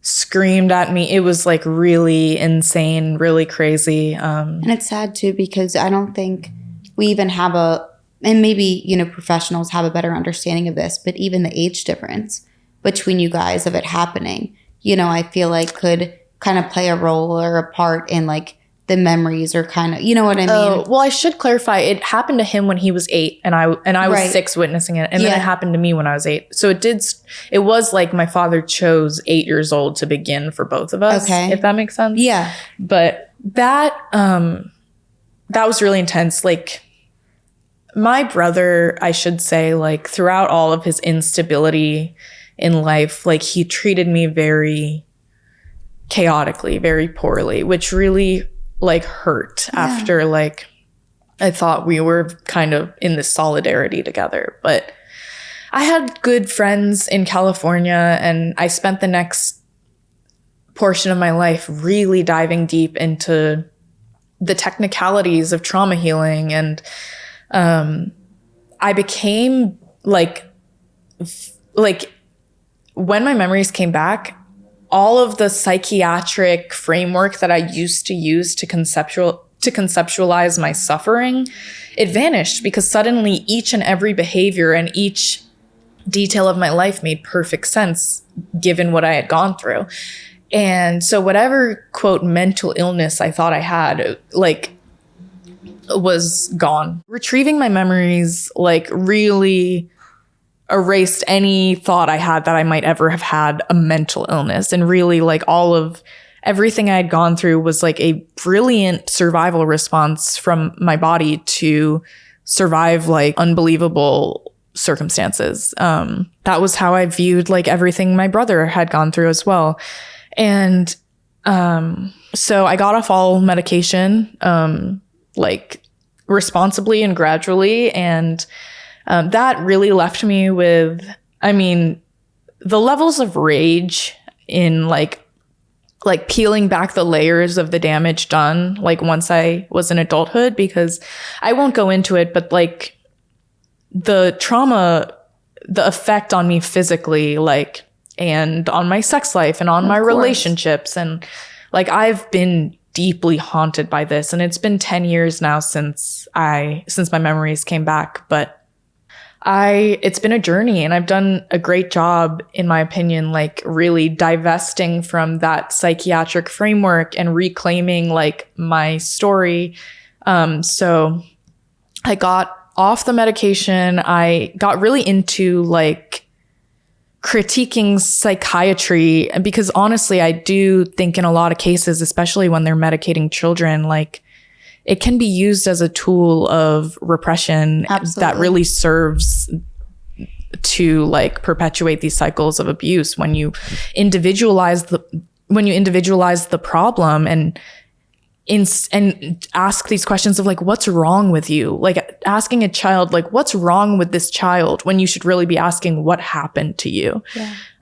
But anyway, the rest of the 10 years, it's been wild. My brother, it's very telling. He's never, not once has he asked me about this. He knows that I've been like dealing with this all on my own for the last decade, and he hasn't asked me about it once. So I really did not have any support, but I began writing prolifically, like on Substack. And we'll do a link, but my Substack is cancelme.substack.com. And I began writing like in detail about all of my experiences and gaining a lot of readers. And over the years, just being so open about this story, it has been shocking. Like I've met hundreds of other people with nearly like identical experiences. And I mean, it's just absolutely wild how common it is. And the statistic is 1 in 4. And a lot of people do not want to believe that. But in reality, like the silencing and the secrecy is so thick that I think people don't talk about it. It makes people more uncomfortable to have to hear it and work through it and deal with it. And I think that's why people rather just be like, oh no, that's not true. They like, because it's sick. It's obviously sick. It's stomach turning, everything else in between that, you could list off. But it's easier for people to tune it out.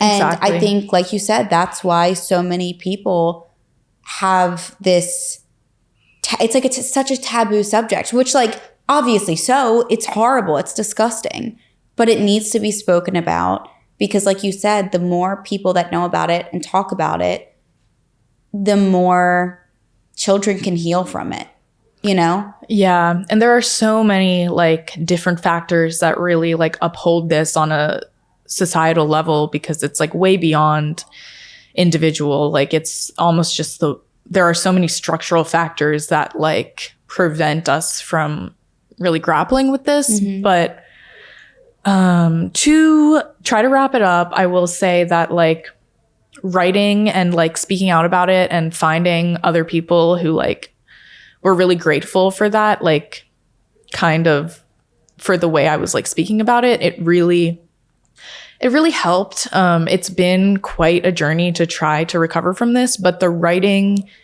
like getting the truth out was so important. And like I said, started gaining a following for the writing. And this year specifically, it started taking off. And I started writing this book, which is this book right here. And it's a short book of 10 essays. And I was planning on like publishing it because I started the writing was mostly on Substack. And lastly, about 6 months ago, out of nowhere, and at this point, I haven't seen my father in 15 years. Mm-hmm.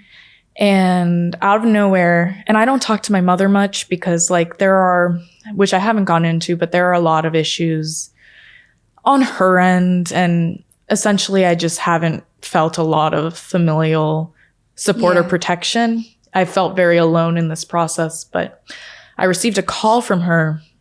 From my mom out of nowhere this last year. And she was basically telling me that my father's sister, my aunt, called her just like that same morning. And she was like, hey, so I need to tell you what your aunt just told me. Yesterday, Bill, my rapist, William Owen, Bill showed up at your aunt's house in Tennessee. Unexpected, uninvited. They are not even on good terms. He's just very impulsive and chaotic. And he showed up at her house to announce that he has been basically, it's come to my attention that Kelsey has been writing about me, and I've read Kelsey's writing. So basically, I haven't seen the man in 15 years, but along the same lines of him stalking his former child, he has been Googling me in the same way, stalking me online. He's been reading all of my writing about him. Mm-hmm. And so as my writing started taking off and as I began writing more, he shows up to his sister's house and says, like, I've been reading Kelsey's writing and these horrible allegations against me. And he's incredibly manipulative. So he knows that he can't deny it completely. So the angle that he chose to take was like, I don't doubt that it happened to her, but it must have been her stepfather. So he blamed it on my stepfather, which was very strategic because actually throughout childhood, as he was raping us, he was also saying things like, is your stepfather touching you? Mm-hmm. So there's a lot to unpack there, but it was very terrifying because there was this realization of like, he's watching me still.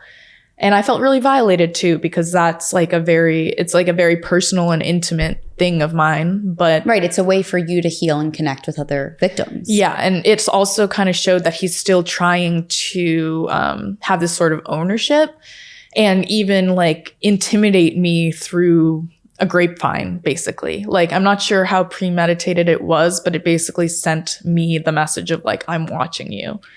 Question: do you have a relationship with your other brother?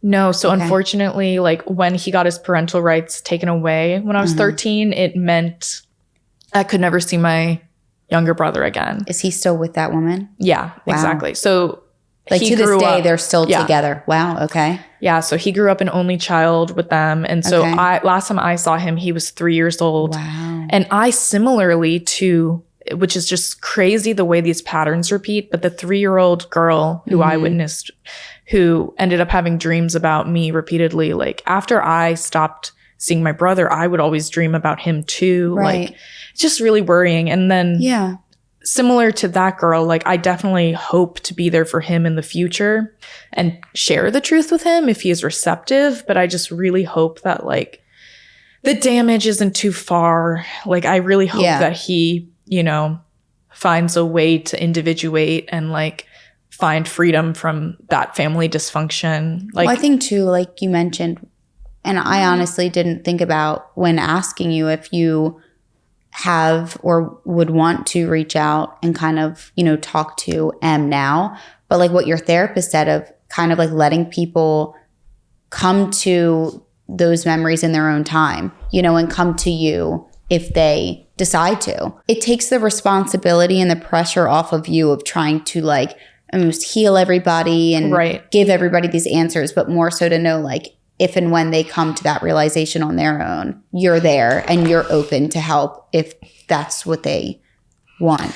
Yeah. And I have like been burdened by feeling like, okay, I have the weight of the world on my shoulders almost as like the keeper of the memory keeper, like the person who's holding this. And I do feel that burden heavily, and I think that has informed a lot of why I've made myself so outspoken on this topic, like publicly, because that signals that like I'm a person, like I'm a public figure who talks about child rape and incest, which means like this is, it signals to everyone I'm willing to talk about this. Whereas like if I was silent about it, like my brother, that's not an invitation for them to confide in me. So I think that's part of why I chose that. Do you and your brother have a relationship today or not really? So I'd love to get into that because after I found out about my father stalking me and reading my writing, I was in the process of writing this book, and it really like emboldened me like to just like go through with it. So this book, if anyone wants it, kelseyzazanis.com, called Father's Daughter. And it felt really important for me to just put it in print like forever. Like, because after all these years, he's still denying it. And that was like deeply enraging to me because of how much effort it took to face the truth at all, and then to still face this person. Everything it took from you for, you know, a time of your life. And I think that there is something amazing in healing and kind of taking that power back. But there is a portion of your life that it does take, you know, and it causes these just stunts in different areas, you know, until you come to that kind of full circle moment of healing. You know, it's kind of like you're just living in this like haze. Yeah. So as for my brother, before, because it's interesting, like there is a lot of sensitivity there because I have to recognize that he is living in a totally different reality from me. Like not only is he repressing all of our childhood memories, but like he's changed his name, he's changed his gender, he started an entirely new life, like with this entirely new sense of self that has nothing to do with like his former life as a little girl being raped. So it's so far removed. Right. He's like distanced himself as far as much as possible. And so does he talk to your dad? Not at all. No. Okay. Got it. But they do have a strange, I don't know. I understand. I do believe he was raped potentially many times. He had a different disposition than me. I don't know if he ever like tried to stand up for himself. He shouldn't have had to, but all of these things. I just knew I was writing about very sensitive things, but in order to heal, I felt like, you know, secrets make you sick. It's like a cliche, but it's true because I don't have time to go into it, but like we both, my brother and I, started facing really intense chronic illness, and it's really that physical toll of the rape, and it stores in the body. Yeah. And living through in survival mode, chronic freeze response all those years. We both have hypermobile Ehlers-Danlos syndrome, which I'm currently doing a lot of research around. And like if anyone goes to my socials, that will explain it more. Yeah, and I'll link everything too as well. So. Great. Yeah, because there's like a very high correlation between that and surviving child sexual abuse. But anyway, yeah, it's very sensitive, the stuff I was writing about. And especially, so yeah, I wanted to put the truth out because I really was like, secrets made me sick, and I need to just let the full truth out if I want to heal. And so the writing was very detailed, and it did, as I spoke about in this interview, like I'm writing in the past tense. My brother was once my sister. I have to write about him as my sister. And even though I want to respect people's privacy, what I saw, what I witnessed was part of my story. And so I needed to offload that. And so I did write about him being raped. And before I published the book, I wanted to reach out to him. And I also, after years of healing from what my father did, this past year, I started feeling really a lot of weight, like kind of being kept up at night by my brother, former sister's original threat of suicide. Because it's going to sound weird, but before I was ever raped, really the original trauma was what I saw, but more so being threatened into silence by him, which is sad because a lot of people say trauma is actually not the violence that happens to you. It's the absence of an empathetic witness, because children who are abused, but then afterwards have someone to confide in and tell the truth to and support them through the aftermath, end up not being anywhere near as traumatized as those children that keep secrets. And so the original trauma really was being threatened into secrecy. And so he was a child. He was a little girl who didn't know any better at that time and who was threatened by my father. So the threat was passed down. And all that being said, my sister was not to blame by any means, but the damage was really thick. And after a decade of like shielding my brother from the truth. Like, out of knowing that he's fragile and has a lot of issues to begin with, like, I never tried to push it. And especially after seeing his reaction. But I reached out and I was just like, hey, our father has been stalking me and reading my writing. And I need to tell you this truth that I've never shared. But like, I witnessed your rape and afterwards you told me this. Yeah. And after 10 years, like, I just felt like I really can't keep this to myself any longer. And like, I need to let out the truth completely. Like, just give it a shot at least. And he never responded to my messages, which was telling. So then I just went ahead and published the book, and I waited 6 months, and then I checked in again and I said, hey, it's been 6 months and you haven't replied. And that's all I said. And he freaked out. He lost it. He cursed me out and went ballistic, and he denied it, which is a lot. Levels of just, it's really sad because he's told my mother before, like responding to what she told him, like, Kelsey says it might have happened to you. Over the years, I ended up hearing that he's told her, like, yeah, I think it might have happened to me. I just don't remember yet. So I thought he was kind of coming to terms with realizing that, like, this was probably a reality. But when it came to directly addressing this threat of suicide as a kid, something about that, I think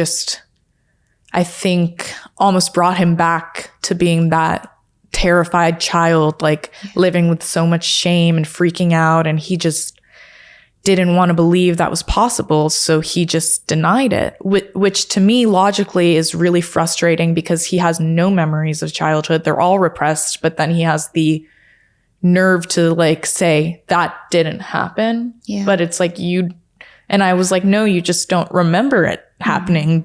Similarly to how you don't remember anything else still. And unfortunately, it's like, even though that is your family and someone that you were, you saw it happen to and was around when it happened to you, it's not your responsibility, to like heal everyone else. And it's sad. And it's like, we want to, especially when you are, an empathetic person and you are somebody that, like, especially right now in your life, your goal is to help other victims, and to heal yourself and help, be that kind of like support for others. And I think naturally, like, you want to help your brother, but unfortunately, like we've been talking about, if he's not ready, it's like you let that person know you're there and then you just back away. And I feel like the best thing to do is just believe in your heart that one day, if and when he comes to that realization, you'll be the person that he goes to. I know. And I like wish I could, like, over the years, I've had so much grace and hope in that way. But I guess this really stung because after all these years, like, it took a lot to like reclaim my voice and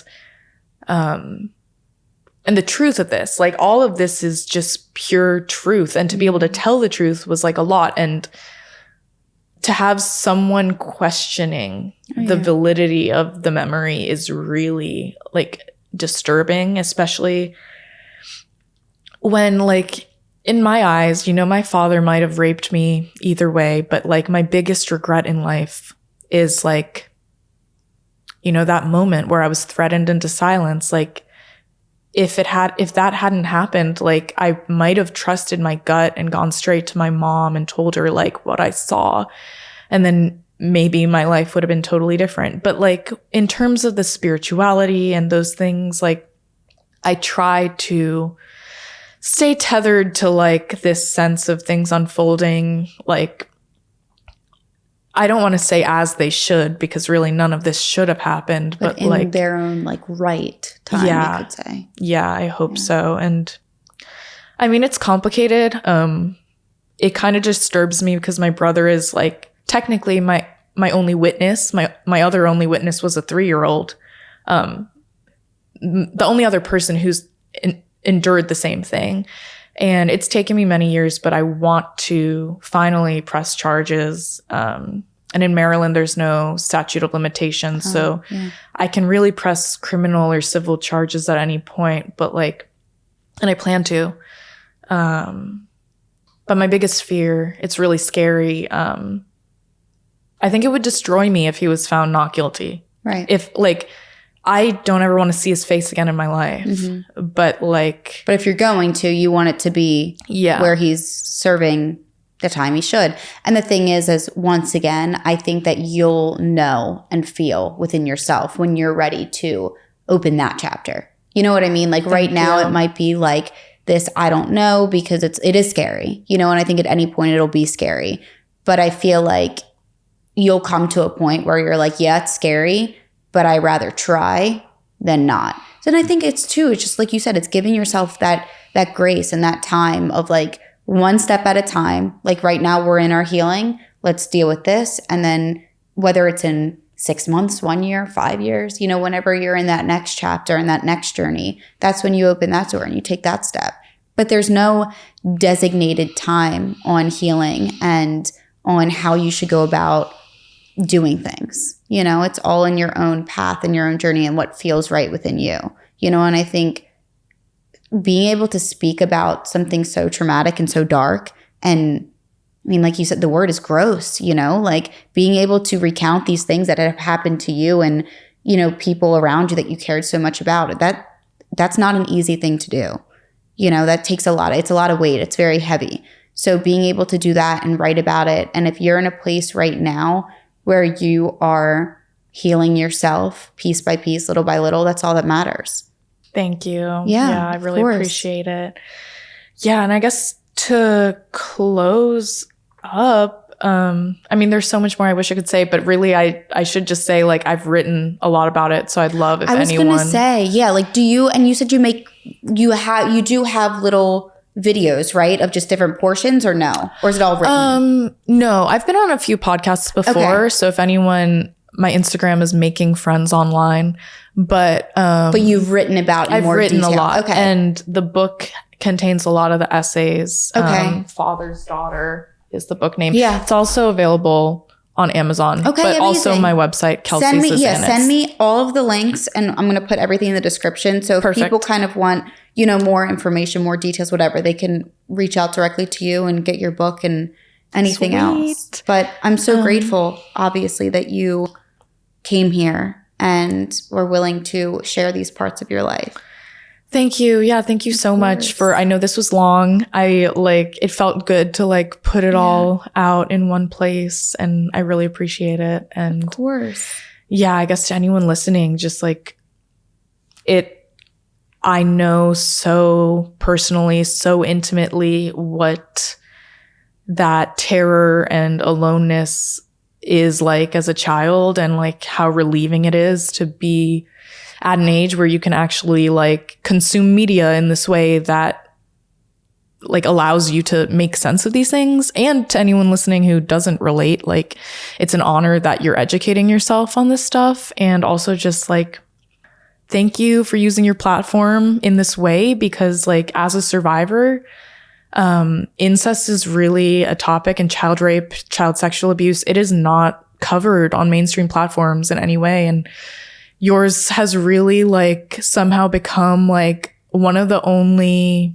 platforms really highlighting this. So I really appreciate it. Of course. And I think too, you know, something I want to mention is even if somebody can't directly relate, I think that it goes back to just the knowledge and understanding and the education aspect of, instead of trying to just ask what's wrong with a child, about like kind of going back to what you said with, well, what happened? Did something happen? It's like that extra questioning that I think is so necessary because of reasons like this. And the absolute worst case you know, nothing, or best case, I should say, nothing happened. You know what I mean? And maybe a child has something, you know, mentally going on, or like there's a behavioral thing. But like, at least you took that extra step to see if something happened to a child, you know?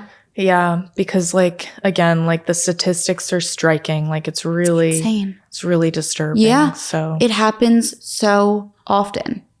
And it's just like you said, it's just not spoken about at all. Yeah. But thank you. Thank you so much. Of it was course, a pleasure. Yes. No, seriously, you did incredible.